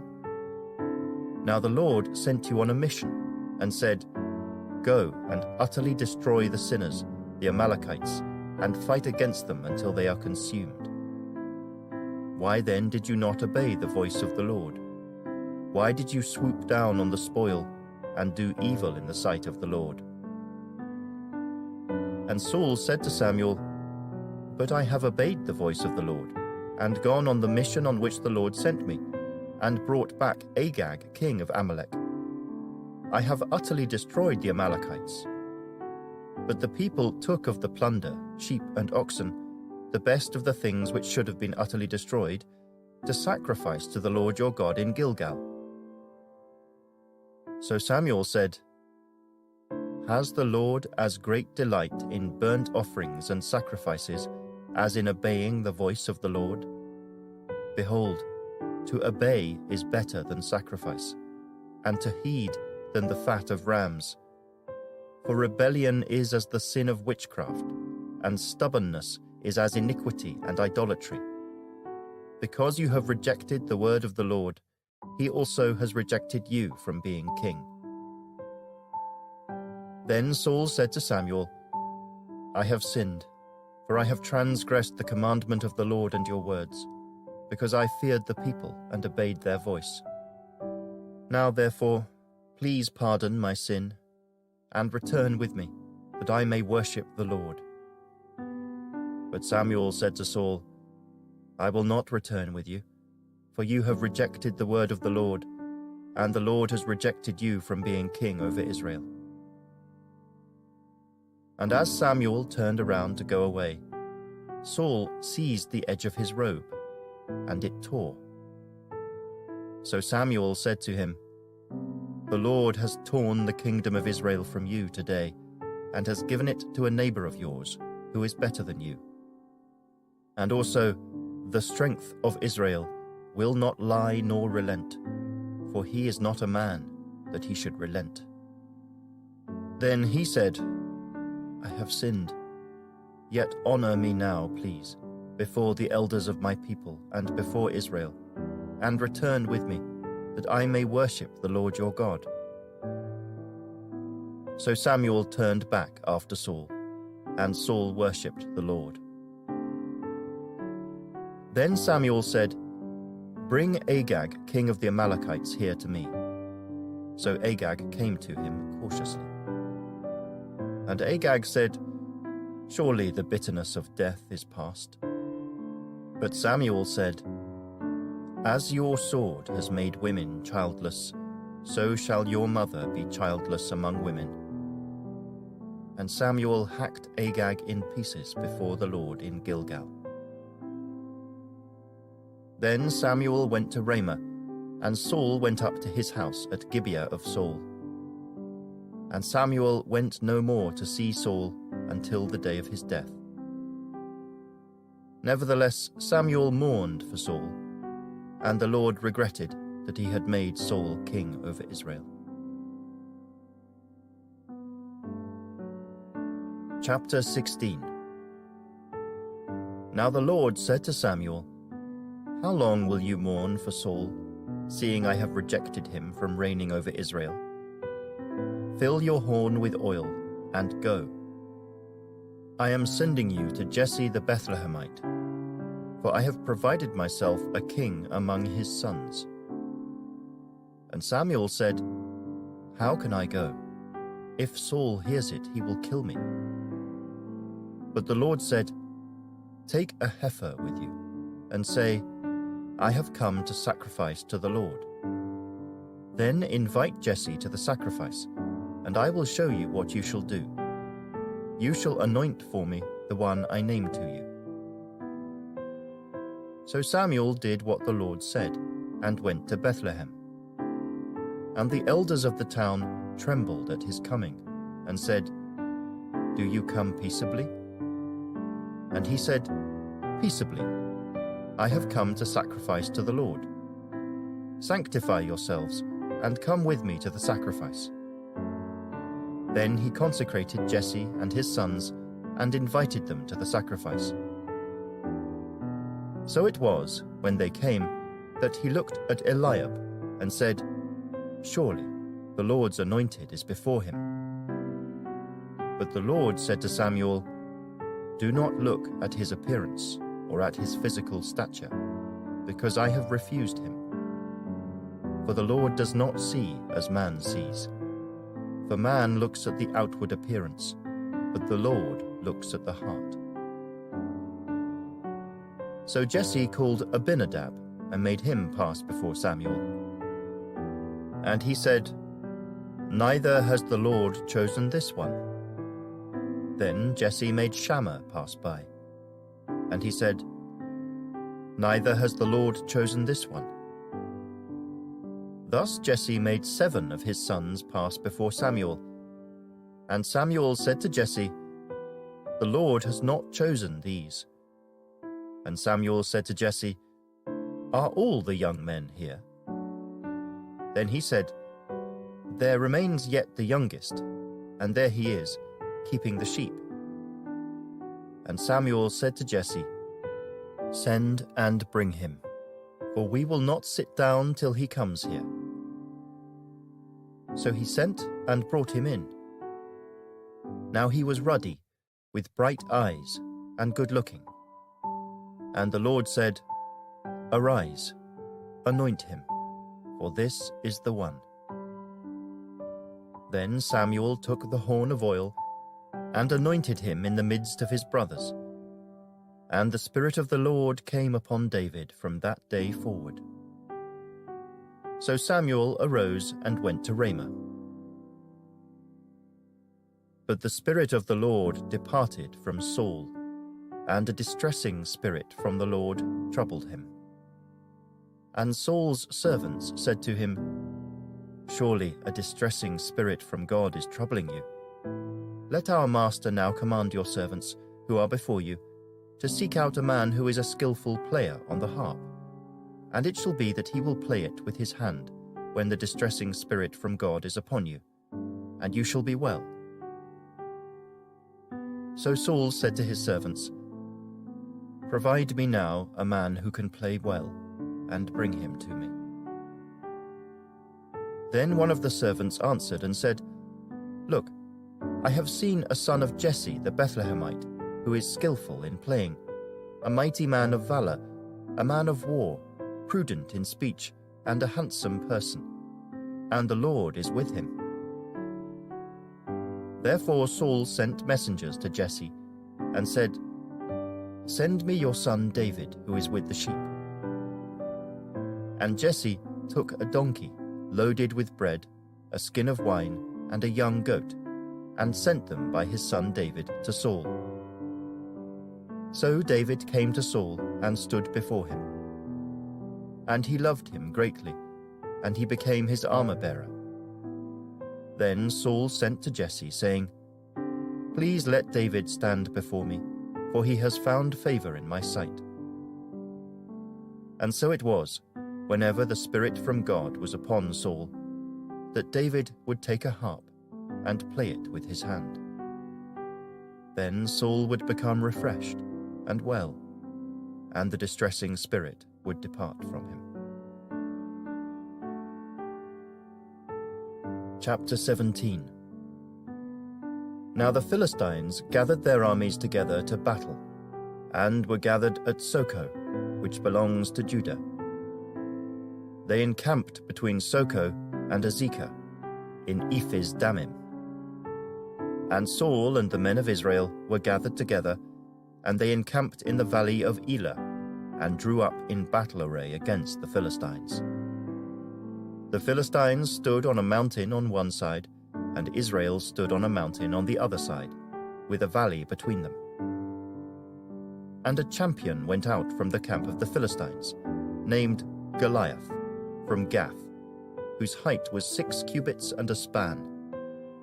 He had a bronze helmet on his head, and he was armed with a coat of mail, and the weight of the coat was 5,000 shekels of bronze. And he had bronze armor on his legs, and a bronze javelin between his shoulders. Now the staff of his spear was like a weaver's beam, and his iron spearhead weighed 600 shekels. And a shield-bearer went before him. Then he stood and cried out to the armies of Israel, and said to them, "Why have you come out to line up for battle? Am I not a Philistine, and you the servants of Saul? Choose a man for yourselves, and let him come down to me. If he is able to fight with me and kill me, then we will be your servants. But if I prevail against him and kill him, then you shall be our servants and serve us." And the Philistine said, "I defy the armies of Israel this day. Give me a man, that we may fight together." When Saul and all Israel heard these words of the Philistine, they were dismayed and greatly afraid. Now David was the son of that Ephrathite of Bethlehem, Judah, whose name was Jesse, and who had 8 sons. And the man was old, advanced in years in the days of Saul. The 3 oldest sons of Jesse had gone to follow Saul to the battle. The names of his 3 sons who went to the battle were Eliab, the firstborn, next to him Abinadab, and the 3rd, Shammah. David was the youngest. And the 3 oldest followed Saul. But David occasionally went and returned from Saul to feed his father's sheep at Bethlehem. And the Philistine drew near and presented himself 40 days, morning and evening. Then Jesse said to his son David, "Take now for your brothers an ephah of this dried grain and these 10 loaves, and run to your brothers at the camp, and carry these 10 cheeses to the captain of their 1,000, and see how your brothers fare, and bring back news of them." Now Saul and they and all the men of Israel were in the valley of Elah, fighting with the Philistines. So David rose early in the morning, left the sheep with a keeper, and took the things and went as Jesse had commanded him. And he came to the camp as the army was going out to the fight and shouting for the battle. For Israel and the Philistines had drawn up in battle array, army against army. And David left his supplies in the hand of the supply keeper, ran to the army, and came and greeted his brothers. Then, as he talked with them, there was the champion, the Philistine of Gath, Goliath by name, coming up from the armies of the Philistines. And he spoke according to the same words. So David heard them. And all the men of Israel, when they saw the man, fled from him, and were dreadfully afraid. So the men of Israel said, "Have you seen this man who has come up? Surely he has come up to defy Israel. And it shall be that the man who kills him, the king will enrich with great riches, will give him his daughter, and give his father's house exemption from taxes in Israel." Then David spoke to the men who stood by him, saying, "What shall be done for the man who kills this Philistine and takes away the reproach from Israel? For who is this uncircumcised Philistine, that he should defy the armies of the living God?" And the people answered him in this manner, saying, "So shall it be done for the man who kills him." Now Eliab, his oldest brother, heard when he spoke to the men. And Eliab's anger was aroused against David, and he said, "Why did you come down here? And with whom have you left those few sheep in the wilderness? I know your pride and the insolence of your heart, for you have come down to see the battle." And David said, "What have I done now? Is there not a cause?" Then he turned from him toward another, and said the same thing. And these people answered him as the first ones did. Now when the words which David spoke were heard, they reported them to Saul, and he sent for him. Then David said to Saul, "Let no man's heart fail because of him. Your servant will go and fight with this Philistine." And Saul said to David, "You are not able to go against this Philistine to fight with him, for you are a youth, and he a man of war from his youth." But David said to Saul, "Your servant used to keep his father's sheep, and when a lion or a bear came and took a lamb out of the flock, I went out after it and struck it, and delivered the lamb from its mouth. And when it arose against me, I caught it by its beard and struck and killed it. Your servant has killed both lion and bear, and this uncircumcised Philistine will be like one of them, seeing he has defied the armies of the living God." Moreover, David said, "The Lord, who delivered me from the paw of the lion and from the paw of the bear, he will deliver me from the hand of this Philistine." And Saul said to David, "Go, and the Lord be with you." So Saul clothed David with his armor, and he put a bronze helmet on his head. He also clothed him with a coat of mail. David fastened his sword to his armor and tried to walk, for he had not tested them. And David said to Saul, "I cannot walk with these, for I have not tested them." So David took them off. Then he took his staff in his hand, and he chose for himself 5 smooth stones from the brook, and put them in a shepherd's bag, in a pouch which he had, and his sling was in his hand. And he drew near to the Philistine. So the Philistine came, and began drawing near to David, and the man who bore the shield went before him. And when the Philistine looked about and saw David, he disdained him, for he was only a youth, ruddy and good-looking. So the Philistine said to David, "Am I a dog, that you come to me with sticks?" And the Philistine cursed David by his gods. And the Philistine said to David, "Come to me, and I will give your flesh to the birds of the air and the beasts of the field." Then David said to the Philistine, "You come to me with a sword, with a spear, and with a javelin, but I come to you in the name of the Lord of hosts, the God of the armies of Israel, whom you have defied. This day the Lord will deliver you into my hand, and I will strike you and take your head from you. And this day I will give the carcasses of the camp of the Philistines to the birds of the air and the wild beasts of the earth, that all the earth may know that there is a God in Israel. Then all this assembly shall know that the Lord does not save with sword and spear, for the battle is the Lord's, and he will give you into our hands." So it was, when the Philistine arose and came and drew near to meet David, that David hurried and ran toward the army to meet the Philistine. Then David put his hand in his bag and took out a stone, and he slung it and struck the Philistine in his forehead, so that the stone sank into his forehead, and he fell on his face to the earth. So David prevailed over the Philistine with a sling and a stone, and struck the Philistine and killed him. But there was no sword in the hand of David. Therefore David ran and stood over the Philistine, took his sword, and drew it out of its sheath, and killed him, and cut off his head with it. And when the Philistines saw that their champion was dead, they fled. Now the men of Israel and Judah arose and shouted, and pursued the Philistines as far as the entrance of the valley and to the gates of Ekron. And the wounded of the Philistines fell along the road to Shaaraim, even as far as Gath and Ekron. Then the children of Israel returned from chasing the Philistines, and they plundered their tents. And David took the head of the Philistine and brought it to Jerusalem, but he put his armor in his tent.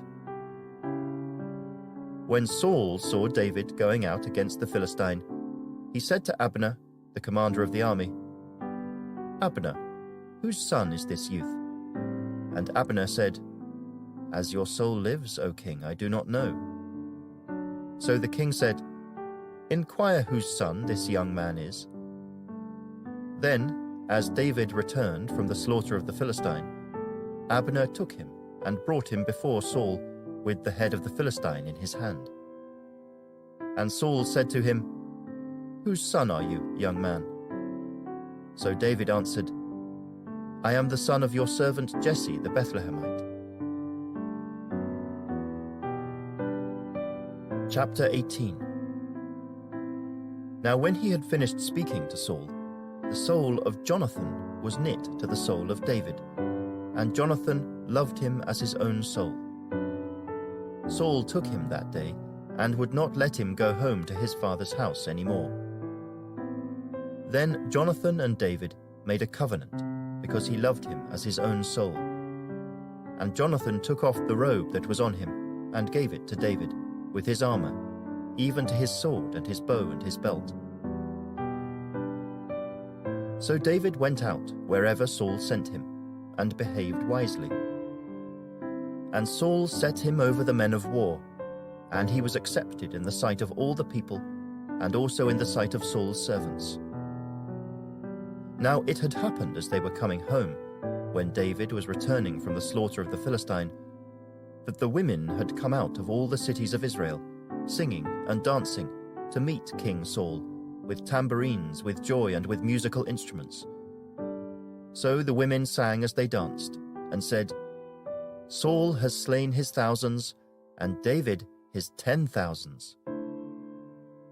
Then Saul was very angry, and the saying displeased him. And he said, "They have ascribed to David 10,000s, and to me they have ascribed only thousands. Now what more can he have but the kingdom?" So Saul eyed David from that day forward. And it happened on the next day that the distressing spirit from God came upon Saul, and he prophesied inside the house. So David played music with his hand, as at other times. But there was a spear in Saul's hand, and Saul cast the spear, for he said, "I will pin David to the wall." But David escaped his presence twice. Now Saul was afraid of David, because the Lord was with him, but had departed from Saul. Therefore Saul removed him from his presence, and made him his captain over 1,000. And he went out and came in before the people. And David behaved wisely in all his ways, and the Lord was with him. Therefore, when Saul saw that he behaved very wisely, he was afraid of him. But all Israel and Judah loved David, because he went out and came in before them. Then Saul said to David, "Here is my older daughter Merab. I will give her to you as a wife. Only be valiant for me, and fight the Lord's battles." For Saul thought, "Let my hand not be against him, but let the hand of the Philistines be against him." So David said to Saul, "Who am I, and what is my life or my father's family in Israel, that I should be son-in-law to the king?" But it happened at the time when Merab, Saul's daughter, should have been given to David, that she was given to Adriel, the Meholathite, as a wife. Now Michal, Saul's daughter, loved David. And they told Saul, and the thing pleased him. So Saul said, "I will give her to him, that she may be a snare to him, and that the hand of the Philistines may be against him." Therefore Saul said to David a second time, "You shall be my son-in-law today." And Saul commanded his servants, "Communicate with David secretly, and say, 'Look, the king has delight in you, and all his servants love you. Now therefore become the king's son-in-law.'"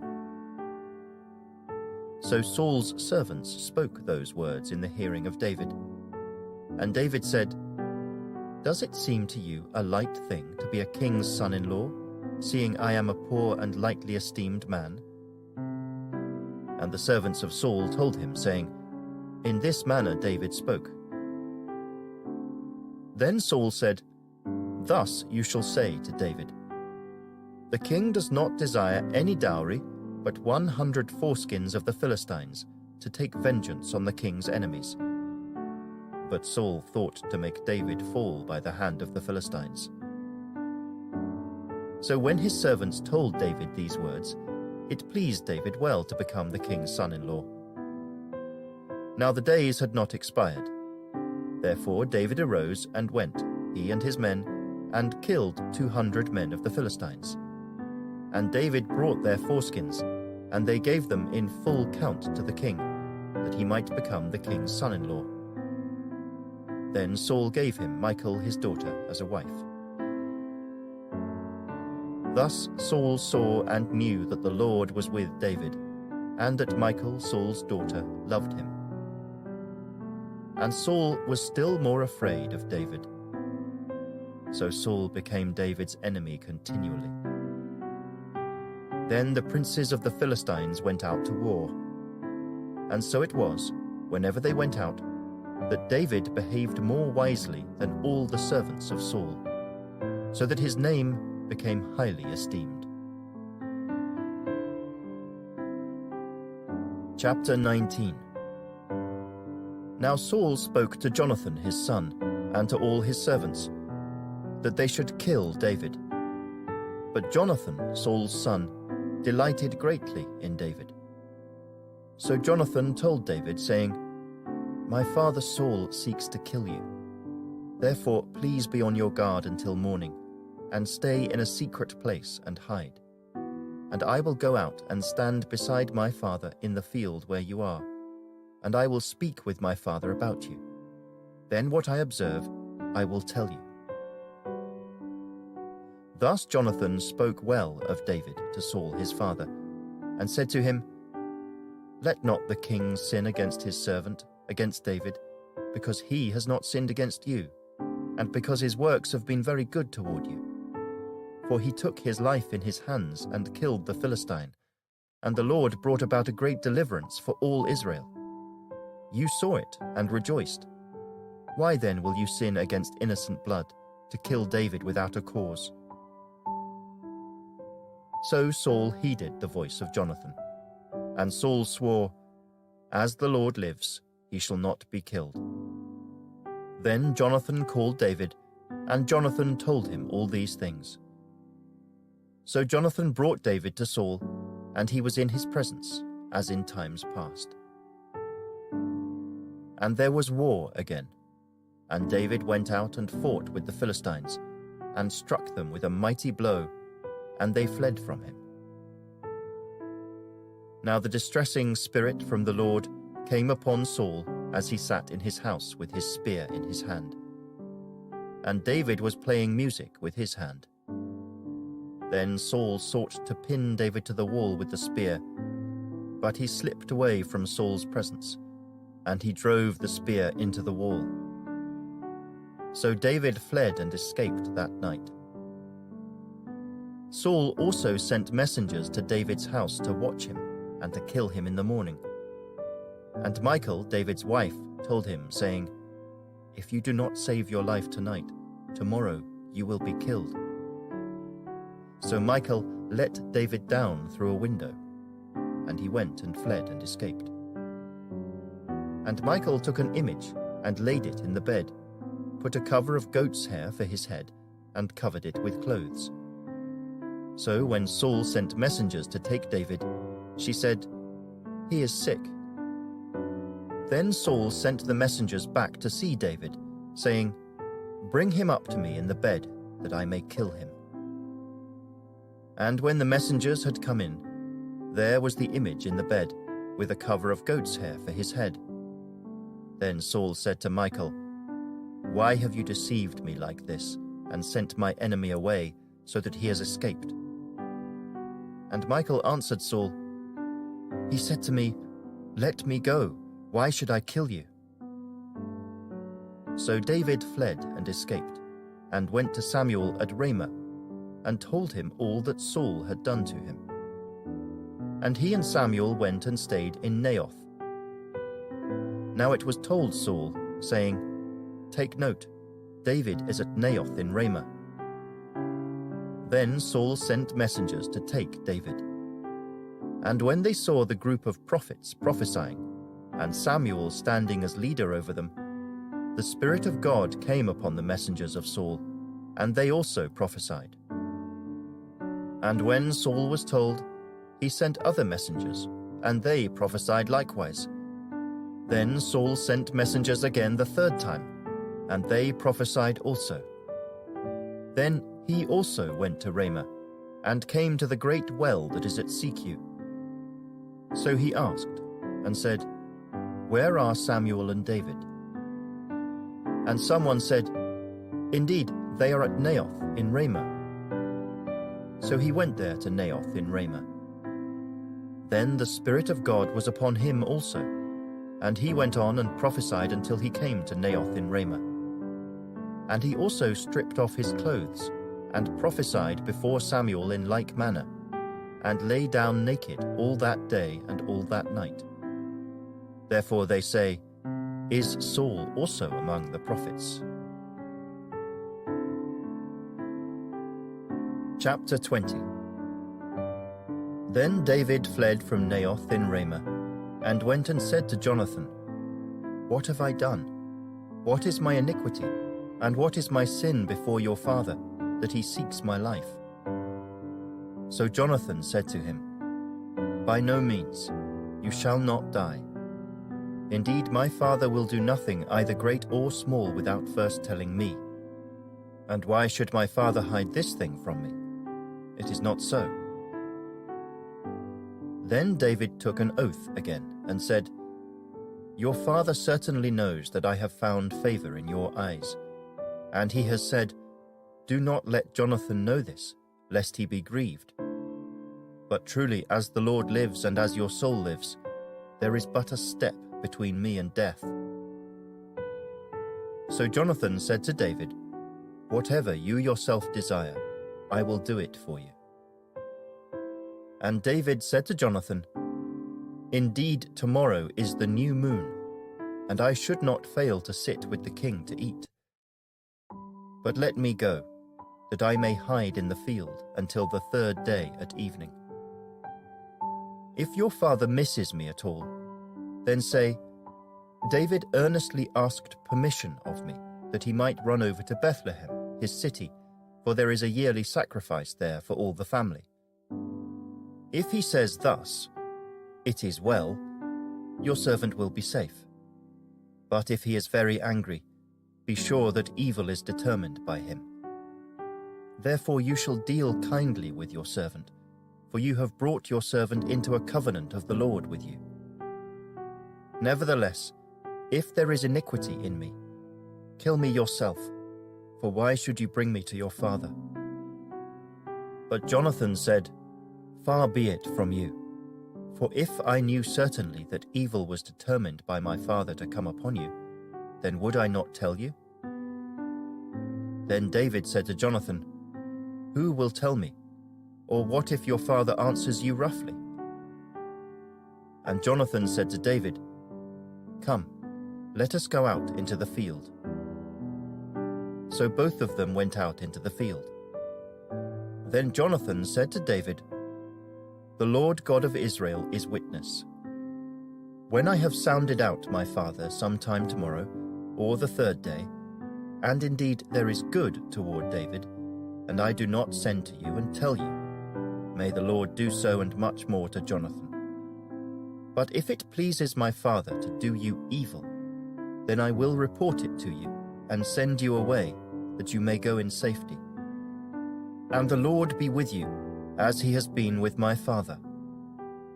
And you shall not only show me the kindness of the Lord while I still live, that I may not die, but you shall not cut off your kindness from my house forever. No, not when the Lord has cut off every one of the enemies of David from the face of the earth." So Jonathan made a covenant with the house of David, saying, "Let the Lord require it at the hand of David's enemies." Now Jonathan again caused David to vow, because he loved him, for he loved him as he loved his own soul. Then Jonathan said to David, "Tomorrow is the new moon, and you will be missed, because your seat will be empty.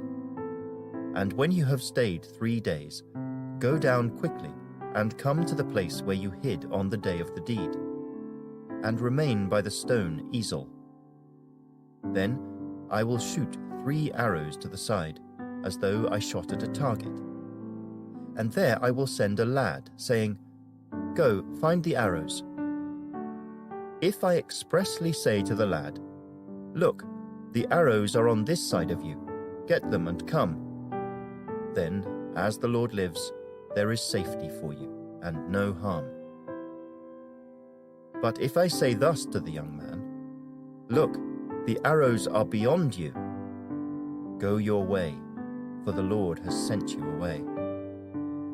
And as for the matter which you and I have spoken of, indeed, the Lord be between you and me forever." Then David hid in the field.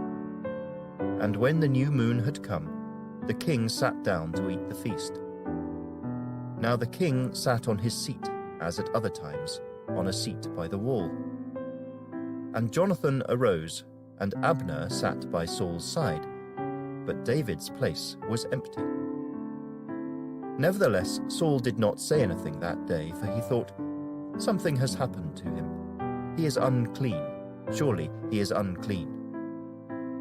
And it happened the next day, the 2nd day of the month, that David's place was empty.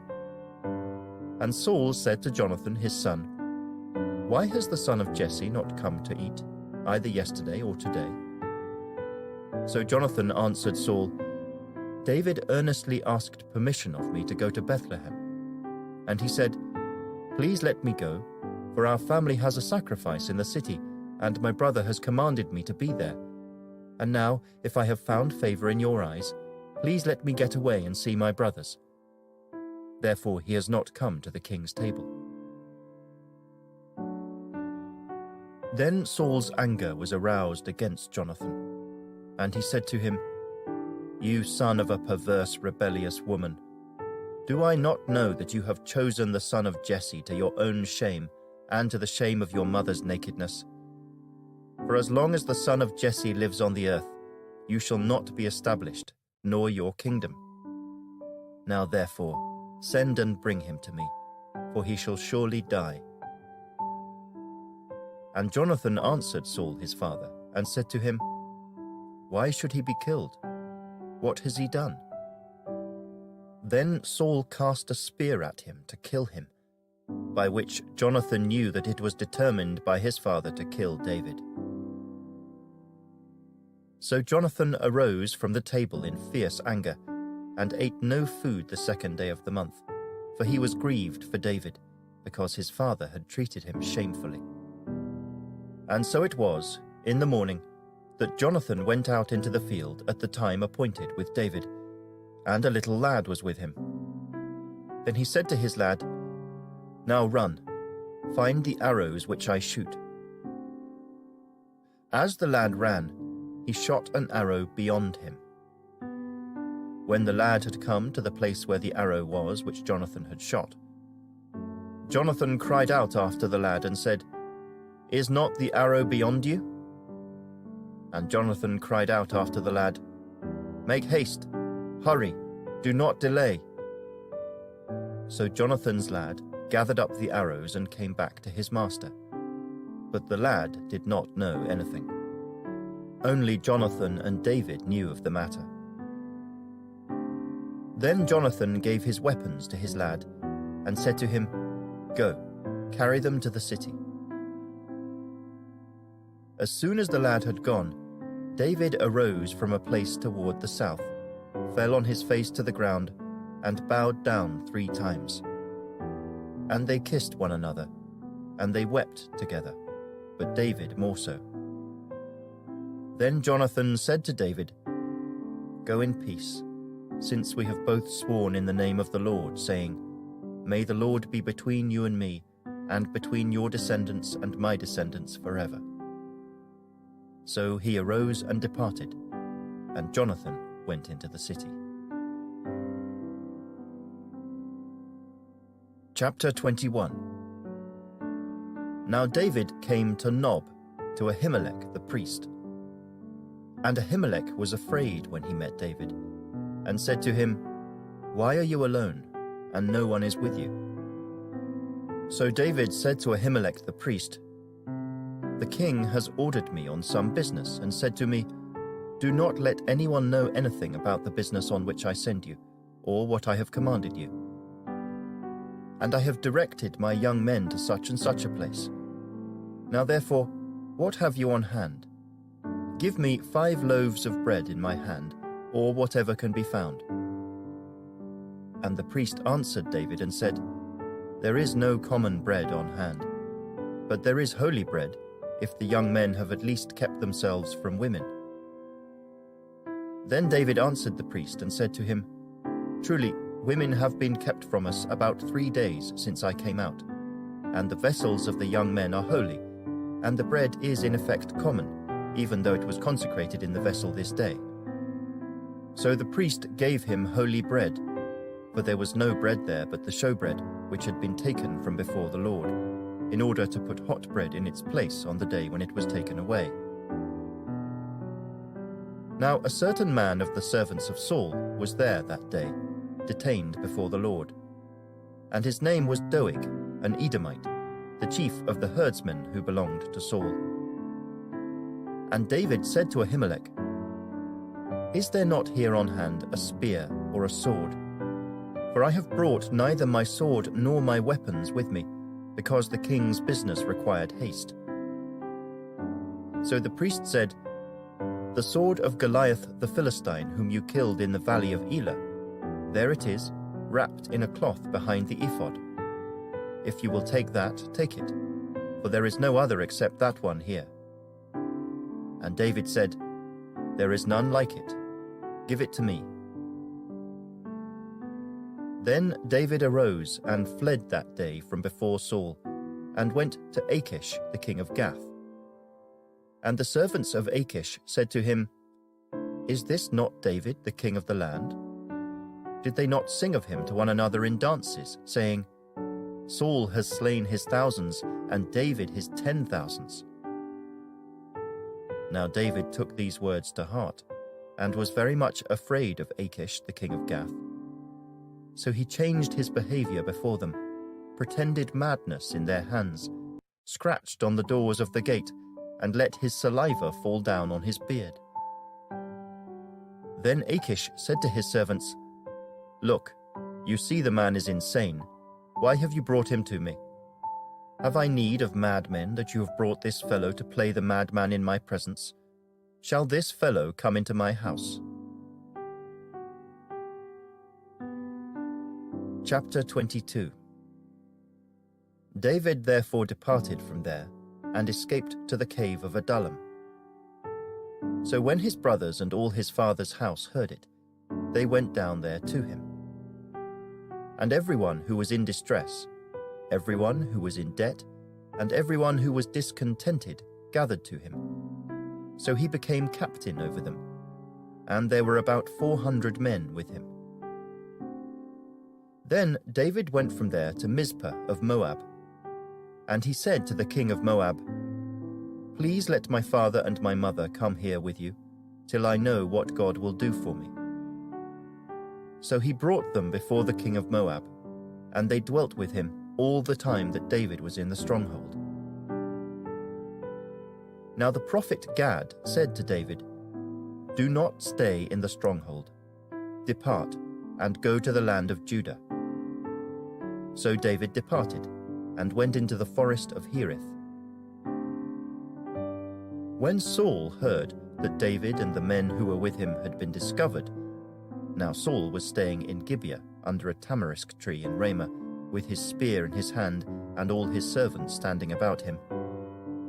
Then Saul said to his servants who stood about him, "Hear now, you Benjamites, will the son of Jesse give every one of you fields and vineyards, and make you all captains of thousands and captains of hundreds? All of you have conspired against me, and there is no one who reveals to me that my son has made a covenant with the son of Jesse. And there is not one of you who is sorry for me, or reveals to me that my son has stirred up my servant against me, to lie in wait, as it is this day. Then answered Doeg the Edomite, who was set over the servants of Saul, and said, I saw the son of Jesse going to Nob, to Ahimelech the son of Ahitub. And he inquired of the Lord for him, gave him provisions, and gave him the sword of Goliath the Philistine. So the king sent to call Ahimelech the priest, the son of Ahitub, and all his father's house, the priests who were in Nob. And they all came to the king. And Saul said, Hear now, son of Ahitub. He answered, Here I am, my lord. Then Saul said to him, Why have you conspired against me, you and the son of Jesse, in that you have given him bread and a sword, and have inquired of God for him, that he should rise against me, to lie in wait, as it is this day? So Ahimelech answered the king and said, And who among all your servants is as faithful as David, who is the king's son-in-law, who goes at your bidding, and is honorable in your house? Did I then begin to inquire of God for him? Far be it from me. Let not the king impute anything to his servant, or to any in the house of my father. For your servant knew nothing of all this, little or much. And the king said, You shall surely die, Ahimelech, you and all your father's house. Then the king said to the guards who stood about him, Turn and kill the priests of the Lord, because their hand also is with David, and because they knew when he fled and did not tell it to me. But the servants of the king would not lift their hands to strike the priests of the Lord. And the king said to Doeg, You turn and kill the priests. So Doeg the Edomite turned and struck the priests, and killed on that day 85 men who wore a linen ephod. Also Nob, the city of the priests, he struck with the edge of the sword, both men and women, children and nursing infants, oxen and donkeys and sheep, with the edge of the sword. Now one of the sons of Ahimelech the son of Ahitub, named Abiathar, escaped and fled after David. And Abiathar told David that Saul had killed the Lord's priests. So David said to Abiathar, I knew that day, when Doeg the Edomite was there, that he would surely tell Saul, I have caused the death of all the persons of your father's house. Stay with me, do not fear, for he who seeks my life seeks your life, but with me you shall be safe. Chapter 23. Then they told David, saying, Look, the Philistines are fighting against Keilah, and they are robbing the threshing floors. Therefore David inquired of the Lord, saying, Shall I go and attack these Philistines? And the Lord said to David, Go and attack the Philistines, and save Keilah. But David's men said to him, Look, we are afraid here in Judah. How much more then if we go to Keilah against the armies of the Philistines? Then David inquired of the Lord once again. And the Lord answered him and said, Arise, go down to Keilah, for I will deliver the Philistines into your hand. And David and his men went to Keilah and fought with the Philistines, struck them with a mighty blow, and took away their livestock. So David saved the inhabitants of Keilah. Now it happened, when Abiathar the son of Ahimelech fled to David at Keilah, that he went down with an ephod in his hand. And Saul was told that David had gone to Keilah. So Saul said, God has delivered him into my hand, for he has shut himself in by entering a town that has gates and bars.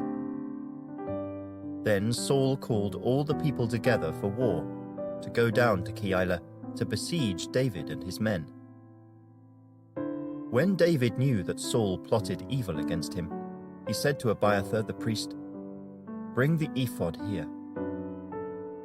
Then David said, "O Lord God of Israel, your servant has certainly heard that Saul seeks to come to Keilah to destroy the city for my sake. Will the men of Keilah deliver me into his hand? Will Saul come down, as your servant has heard?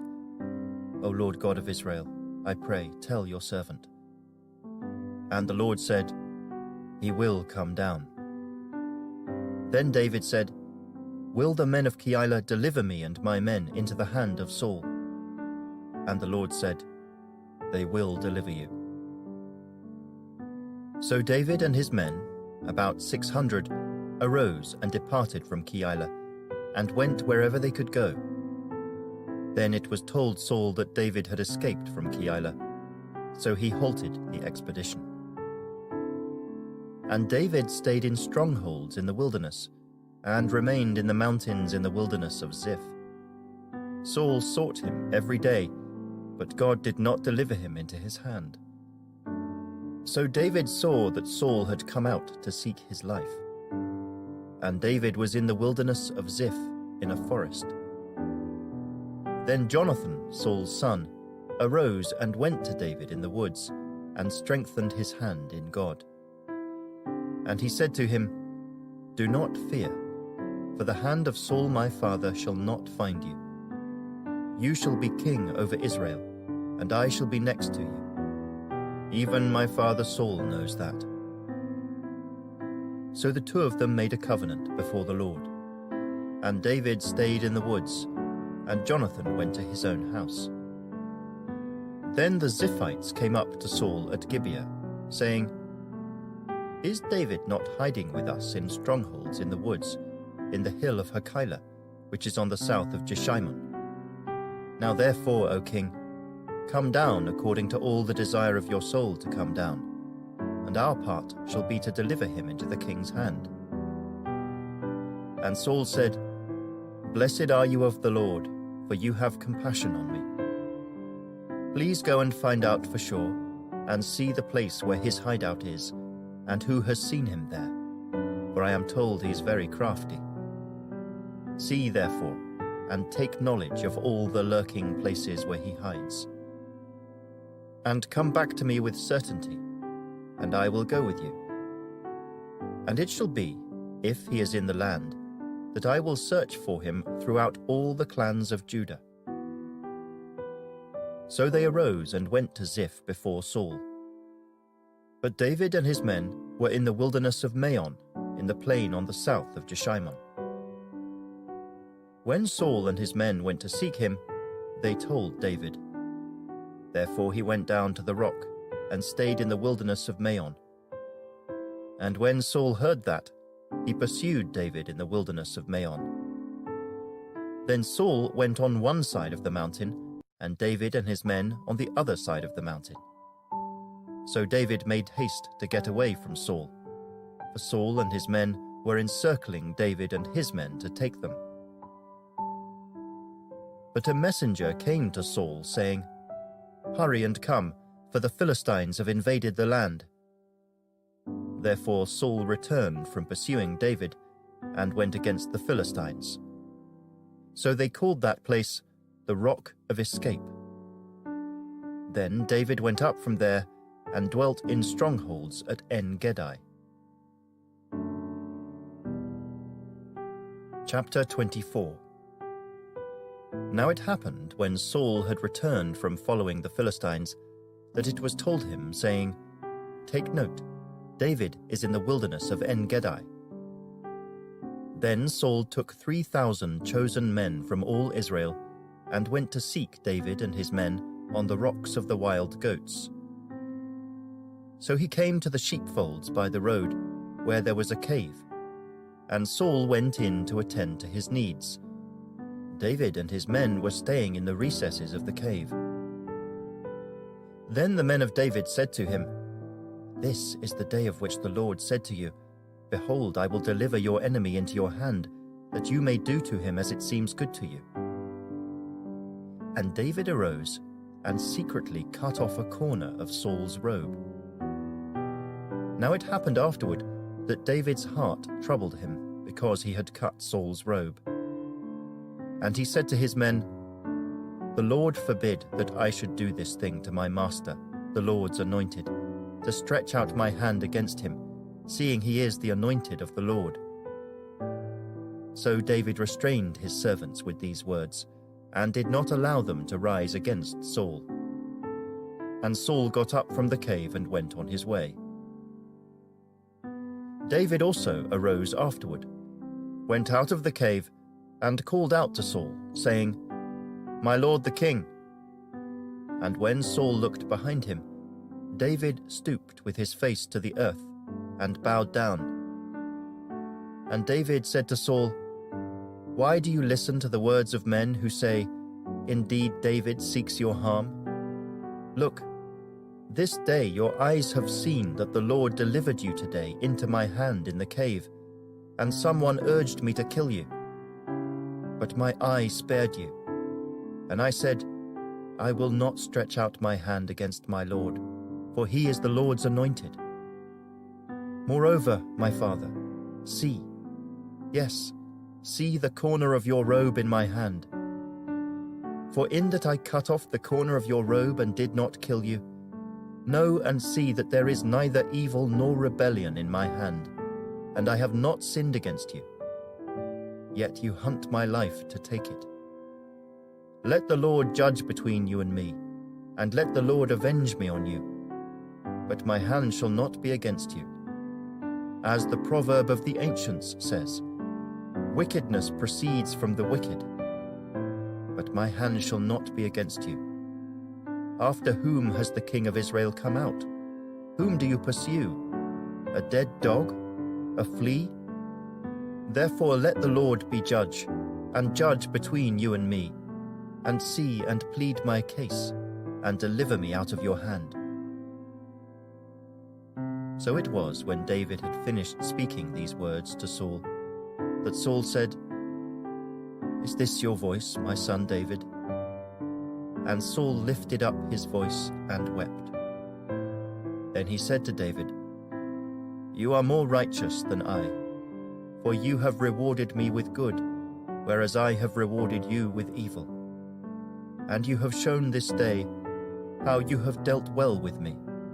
For when the Lord delivered me into your hand, you did not kill me. For if a man finds his enemy, will he let him get away safely? Therefore may the Lord reward you with good for what you have done to me this day. And now I know indeed that you shall surely be king, and that the kingdom of Israel shall be established in your hand. Therefore swear now to me by the Lord that you will not cut off my descendants after me, and that you will not destroy my name from my father's house." So David swore to Saul. And Saul went home, but David and his men went up to the stronghold.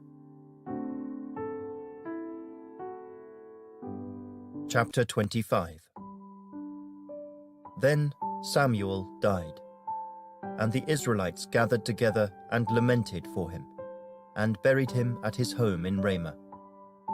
And David arose and went down to the wilderness of Paran. Now there was a man in Maon whose business was in Carmel, and the man was very rich. He had 3,000 sheep and 1,000 goats, and he was shearing his sheep in Carmel. The name of the man was Nabal, and the name of his wife Abigail. And she was a woman of good understanding and beautiful appearance. But the man was harsh and evil in his doings. He was of the house of Caleb. When David heard in the wilderness that Nabal was shearing his sheep, David sent 10 young men. And David said to the young men, "Go up to Carmel, go to Nabal, and greet him in my name. And thus you shall say to him who lives in prosperity, 'Peace be to you, peace to your house, and peace to all that you have. Now I have heard that you have shearers. Your shepherds were with us, and we did not hurt them, nor was there anything missing from them all the while they were in Carmel. Ask your young men, and they will tell you. Therefore let my young men find favor in your eyes, for we come on a feast day. Please give whatever comes to your hand to your servants and to your son David." So when David's young men came, they spoke to Nabal according to all these words in the name of David, and waited. Then Nabal answered David's servants and said, "Who is David, and who is the son of Jesse? There are many servants nowadays who break away, each one from his master. Shall I then take my bread and my water, and my meat that I have killed for my shearers, and give it to men when I do not know where they are from?" So David's young men turned on their heels and went back, and they came and told him all these words. Then David said to his men, "Every man gird on his sword." So every man girded on his sword, and David also girded on his sword. And about 400 men went with David, and 200 stayed with the supplies. Now one of the young men told Abigail, Nabal's wife, saying, "Look, David sent messengers from the wilderness to greet our master, and he reviled them.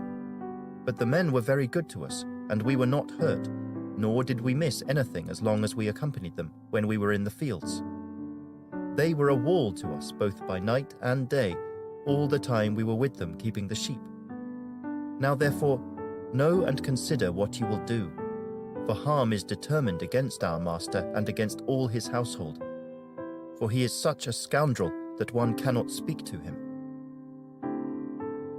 Then Abigail made haste, and took 200 loaves of bread, 2 skins of wine, 5 sheep already dressed, 5 seahs of roasted grain, 100 clusters of raisins, and 200 cakes of figs, and loaded them on donkeys. And she said to her servants, "Go on before me. See, I am coming after you." But she did not tell her husband Nabal. So it was, as she rode on the donkey, that she went down under cover of the hill. And there were David and his men coming down toward her, and she met them. Now David had said, "Surely in vain I have protected all that this fellow has in the wilderness, so that nothing was missed of all that belongs to him, and he has repaid me evil for good. May God do so, and more also to the enemies of David, if I leave one male of all who belong to him by morning light." Now when Abigail saw David, she dismounted quickly from the donkey, fell on her face before David, and bowed down to the ground. So she fell at his feet and said, "On me, my lord, on me let this iniquity be. And please let your maidservant speak in your ears, and hear the words of your maidservant. Please, let not my lord regard this scoundrel Nabal, for as his name is, so is he. Nabal is his name, and folly is with him. But I, your maidservant, did not see the young men of my lord whom you sent.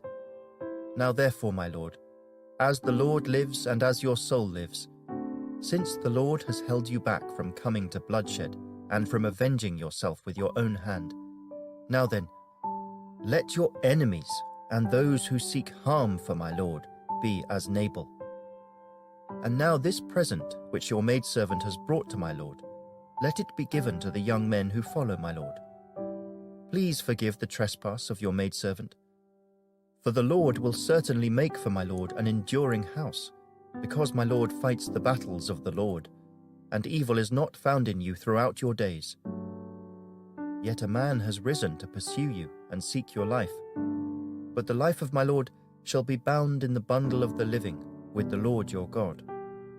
And the lives of your enemies he shall sling out, as from the pocket of a sling.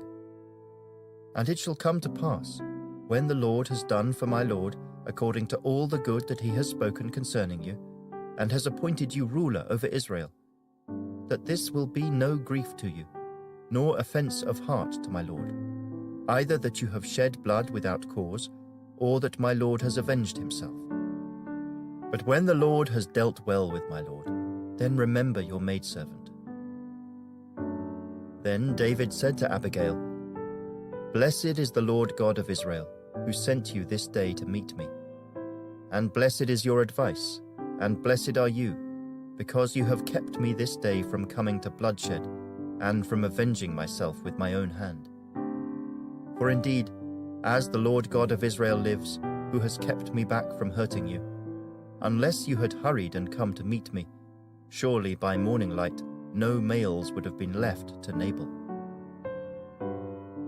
So David received from her hand what she had brought him, and said to her, "Go up in peace to your house. See, I have heeded your voice and respected your person."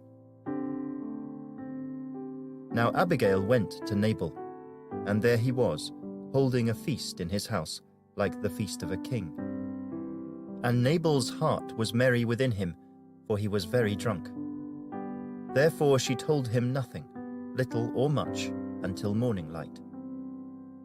So it was in the morning, when the wine had gone from Nabal, and his wife had told him these things, that his heart died within him, and he became like a stone. Then it happened after about 10 days that the Lord struck Nabal, and he died. So when David heard that Nabal was dead, he said, "Blessed be the Lord, who has pleaded the cause of my reproach from the hand of Nabal, and has kept his servant from evil. For the Lord has returned the wickedness of Nabal on his own head." And David sent and proposed to Abigail to take her as his wife. When the servants of David had come to Abigail at Carmel, they spoke to her, saying, "David sent us to you to ask you to become his wife." Then she arose, bowed her face to the earth, and said, "Here is your maidservant, a servant to wash the feet of the servants of my lord." So Abigail rose in haste and rode on a donkey, attended by 5 of her maidens. And she followed the messengers of David and became his wife. David also took Ahinoam of Jezreel, and so both of them were his wives. But Saul had given Michal his daughter, David's wife, to Paltai, the son of Laish, who was from Galim. Chapter 26. Now the Ziphites came to Saul at Gibeah, saying, "Is David not hiding in the hill of Hachilah, opposite Jeshimon?" Then Saul arose and went down to the wilderness of Ziph, having 3,000 chosen men of Israel with him, to seek David in the wilderness of Ziph. And Saul encamped in the hill of Hachilah, which is opposite Jeshimon, by the road. But David stayed in the wilderness, and he saw that Saul came after him into the wilderness. David therefore sent out spies, and understood that Saul had indeed come. So David arose and came to the place where Saul had encamped. And David saw the place where Saul lay, and Abner the son of Ner, the commander of his army. Now Saul lay within the camp, with the people encamped all around him. Then David answered and said to Ahimelech the Hittite, and to Abishai the son of Zeruiah, brother of Joab, saying, "Who will go down with me to Saul in the camp?" And Abishai said, "I will go down with you." So David and Abishai came to the people by night. And there Saul lay sleeping within the camp, with his spear stuck in the ground by his head. And Abner and the people lay all around him. Then Abishai said to David, "God has delivered your enemy into your hand this day. Now therefore, please, let me strike him at once with the spear, right to the earth, and I will not have to strike him a second time." But David said to Abishai, "Do not destroy him, for who can stretch out his hand against the Lord's anointed and be guiltless?" David said furthermore, "As the Lord lives, the Lord shall strike him, or his day shall come to die, or he shall go out to battle and perish. The Lord forbid that I should stretch out my hand against the Lord's anointed. But please, take now the spear and the jug of water that are by his head, and let us go." So David took the spear and the jug of water by Saul's head, and they got away. And no man saw or knew it or awoke, for they were all asleep, because a deep sleep from the Lord had fallen on them. Now David went over to the other side, and stood on the top of a hill afar off, a great distance being between them. And David called out to the people, and to Abner the son of Ner, saying, "Do you not answer, Abner?"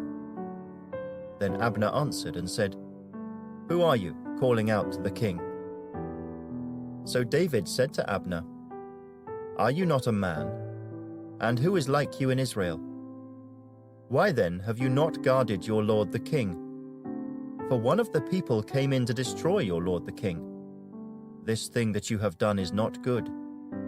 As the Lord lives, you deserve to die, because you have not guarded your master, the Lord's anointed. And now see where the king's spear is, and the jug of water that was by his head." Then Saul knew David's voice, and said, "Is that your voice, my son David?"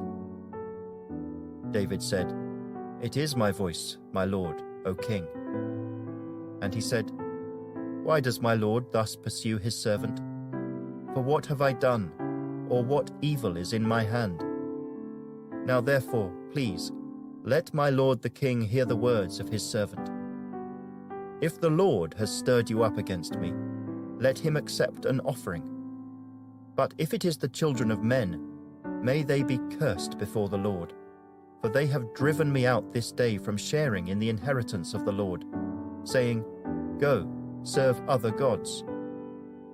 So now, do not let my blood fall to the earth before the face of the Lord.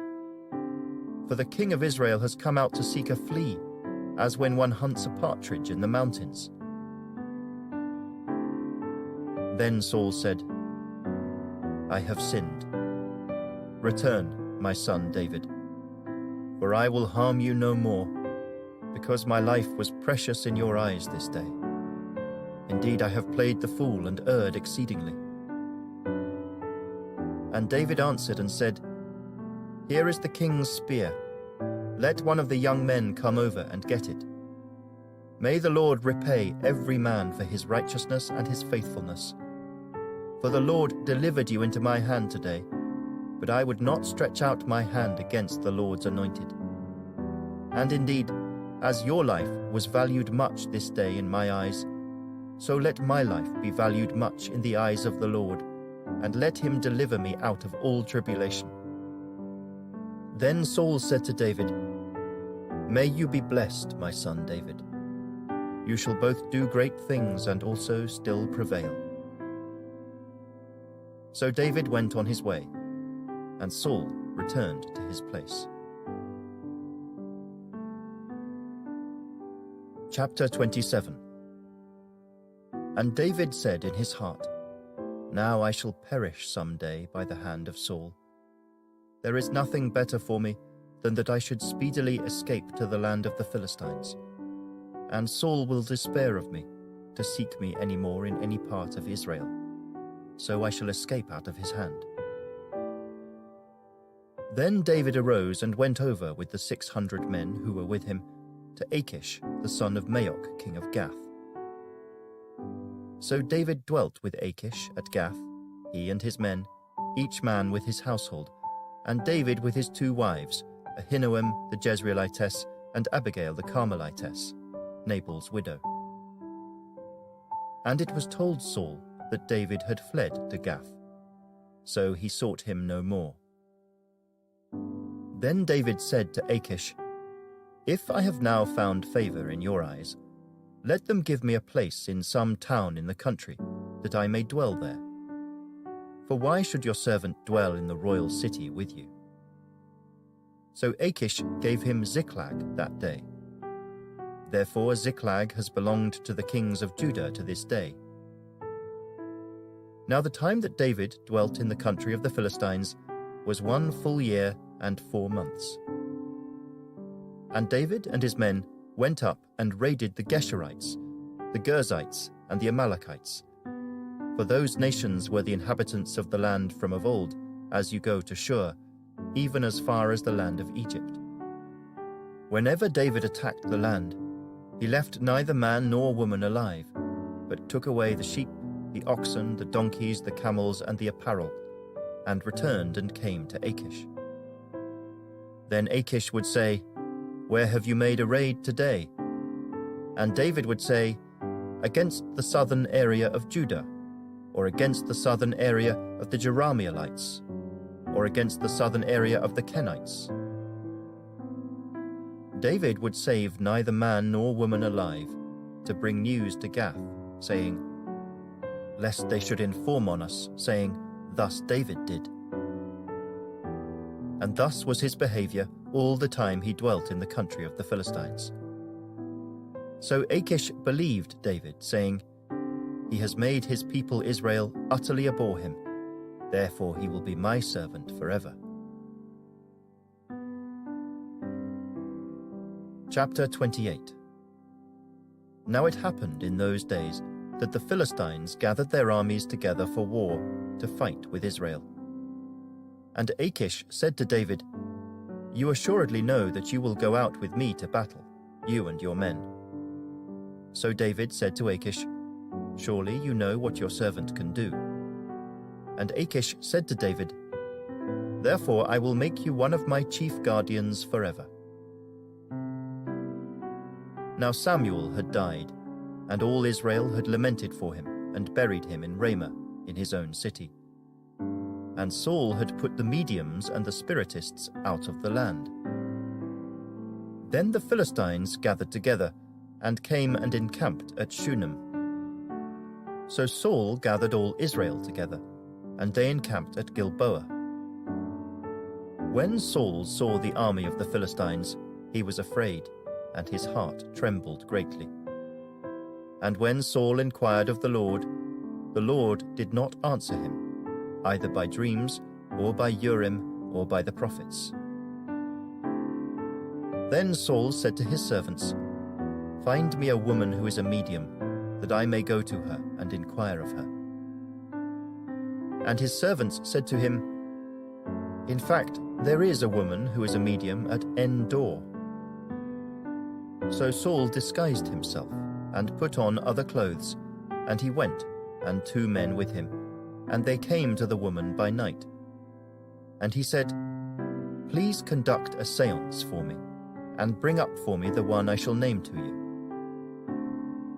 Then the woman said to him, "Look, you know what Saul has done, how he has cut off the mediums and the spiritists from the land. Why then do you lay a snare for my life to cause me to die?" And Saul swore to her by the Lord, saying, "As the Lord lives, no punishment shall come upon you for this thing." Then the woman said, "Whom shall I bring up for you?" And he said, "Bring up Samuel for me." When the woman saw Samuel, she cried out with a loud voice. And the woman spoke to Saul, saying, "Why have you deceived me? For you are Saul." And the king said to her, "Do not be afraid. What did you see?" And the woman said to Saul, "I saw a spirit ascending out of the earth." So he said to her, "What is his form?" And she said, "An old man is coming up, and he is covered with a mantle." And Saul perceived that it was Samuel, and he stooped with his face to the ground and bowed down. Now Samuel said to Saul, "Why have you disturbed me by bringing me up?" And Saul answered, "I am deeply distressed, for the Philistines make war against me, and God has departed from me, and does not answer me any more, neither by prophets nor by dreams. Therefore I have called you, that you may reveal to me what I should do." Then Samuel said, "So why do you ask me, seeing the Lord has departed from you and has become your enemy? And the Lord has done for himself as he spoke by me.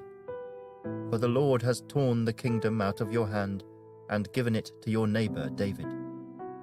Because you did not obey the voice of the Lord, nor execute his fierce wrath upon Amalek, Therefore the Lord has done this thing to you this day. Moreover, the Lord will also deliver Israel with you into the hand of the Philistines. And tomorrow you and your sons will be with me. The Lord will also deliver the army of Israel into the hand of the Philistines." Immediately Saul fell full length on the ground, and was dreadfully afraid because of the words of Samuel. And there was no strength in him, for he had eaten no food all day or all night. And the woman came to Saul, and saw that he was severely troubled, and said to him, "Look, your maidservant has obeyed your voice, and I have put my life in my hands, and heeded the words which you spoke to me. Now therefore, please, heed also the voice of your maidservant, and let me set a piece of bread before you, and eat, that you may have strength when you go on your way." But he refused and said, "I will not eat." So his servants, together with the woman, urged him, and he heeded their voice. Then he arose from the ground and sat on the bed.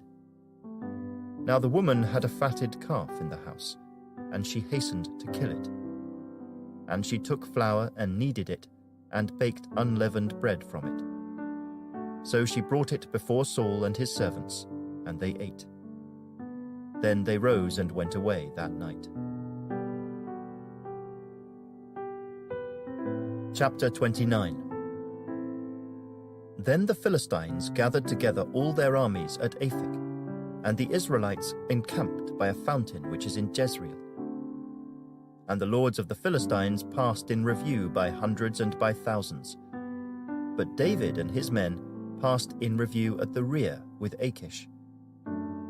Then the princes of the Philistines said, "What are these Hebrews doing here?"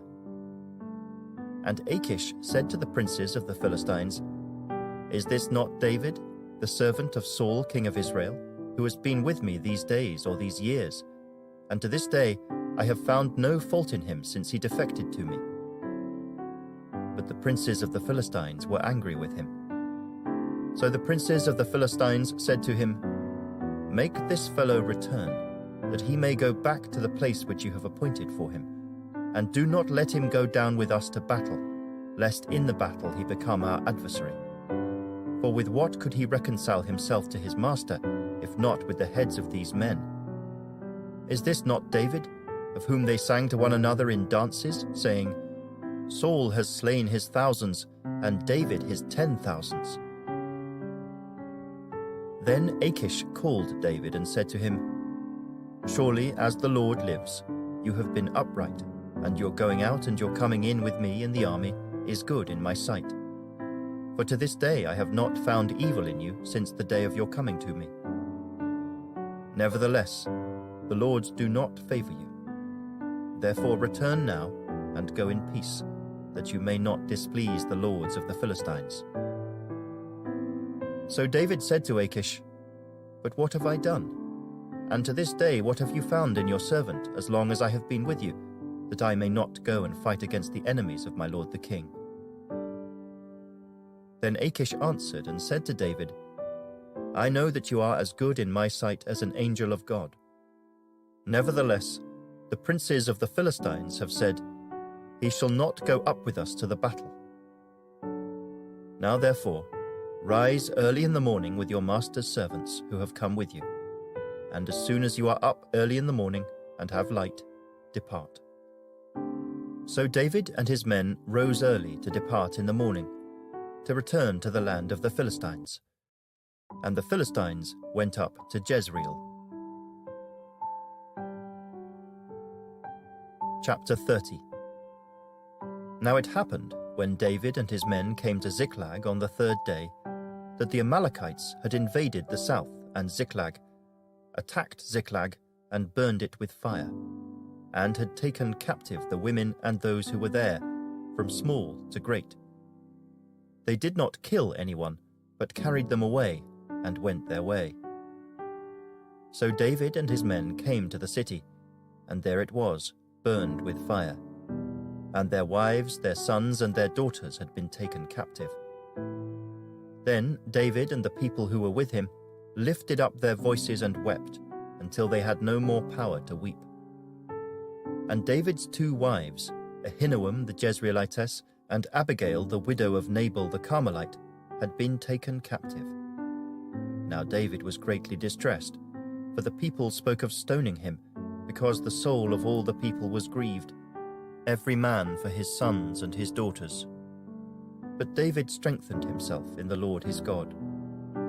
Then David said to Abiathar the priest, Ahimelech's son, "Please bring the ephod here to me." And Abiathar brought the ephod to David. So David inquired of the Lord, saying, "Shall I pursue this troop? Shall I overtake them?"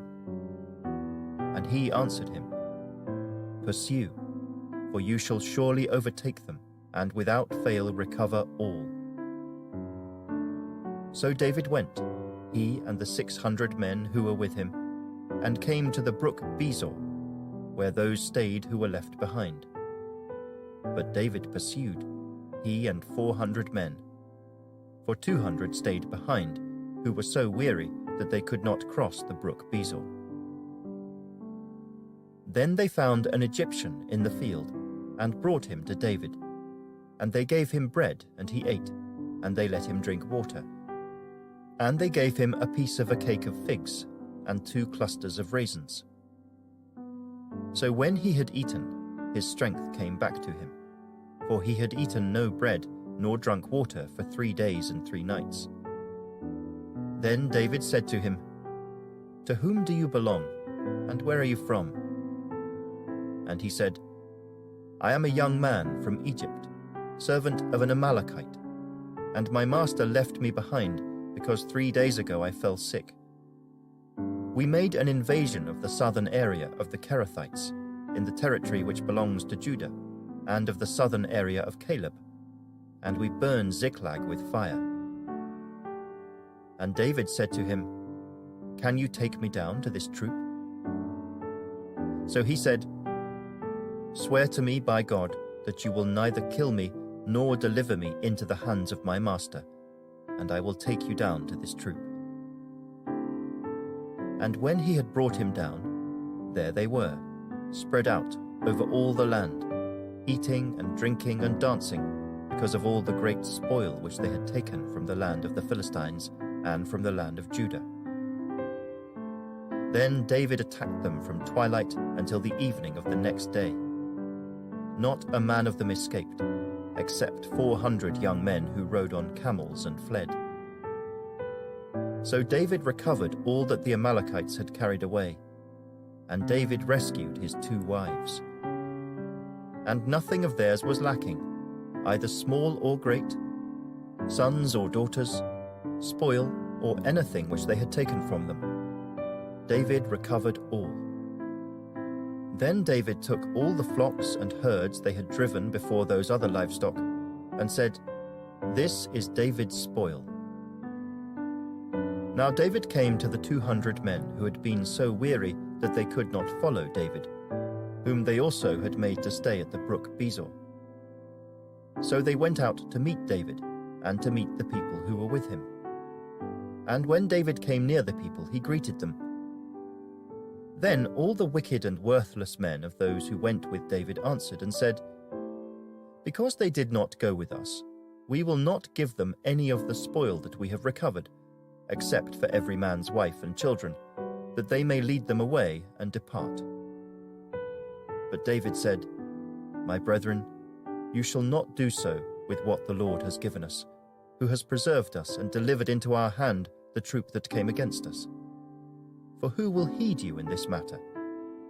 But as his part is who goes down to the battle, so shall his part be who stays by the supplies. They shall share alike." So it was from that day forward. He made it a statute and an ordinance for Israel to this day. Now when David came to Ziklag, he sent some of the spoil to the elders of Judah, to his friends, saying, "Here is a present for you from the spoil of the enemies of the Lord."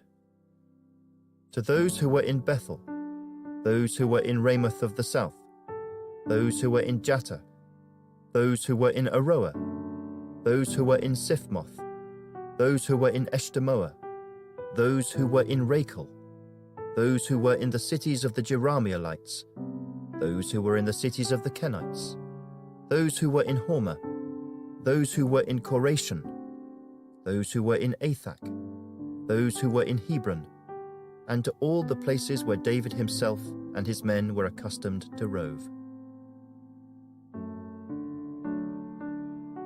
Chapter 31. Now the Philistines fought against Israel, and the men of Israel fled from before the Philistines, and fell slain on Mount Gilboa.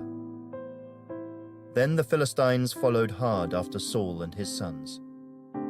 And the Philistines killed Jonathan, Abinadab, and Malchishua, Saul's sons. The battle became fierce against Saul. The archers hit him, and he was severely wounded by the archers. Then Saul said to his armor-bearer, "Draw your sword, and thrust me through with it, lest these uncircumcised men come and thrust me through and abuse me." But his armor-bearer would not, for he was greatly afraid. Therefore Saul took a sword and fell on it. And when his armor-bearer saw that Saul was dead, he also fell on his sword and died with him. So Saul, his 3 sons, his armor-bearer, and all his men died together that same day. And when the men of Israel, who were on the other side of the valley, and those who were on the other side of the Jordan, saw that the men of Israel had fled, and that Saul and his sons were dead, they forsook the cities and fled. And the Philistines came and dwelt in them. So it happened the next day, when the Philistines came to strip the slain, that they found Saul and his 3 sons fallen on Mount Gilboa. And they cut off his head and stripped off his armor, and sent word throughout the land of the Philistines to proclaim it in the temple of their idols and among the people. Then they put his armor in the temple of the Ashtoreths, and they fastened his body to the wall of Beth-shan. Now when the inhabitants of Jabesh-Gilead heard what the Philistines had done to Saul, all the valiant men arose and travelled all night, and took the body of Saul and the bodies of his sons from the wall of Beth-shan. And they came to Jabesh and burned them there. Then they took their bones and buried them under the tamarisk tree at Jabesh, and fasted 7 days.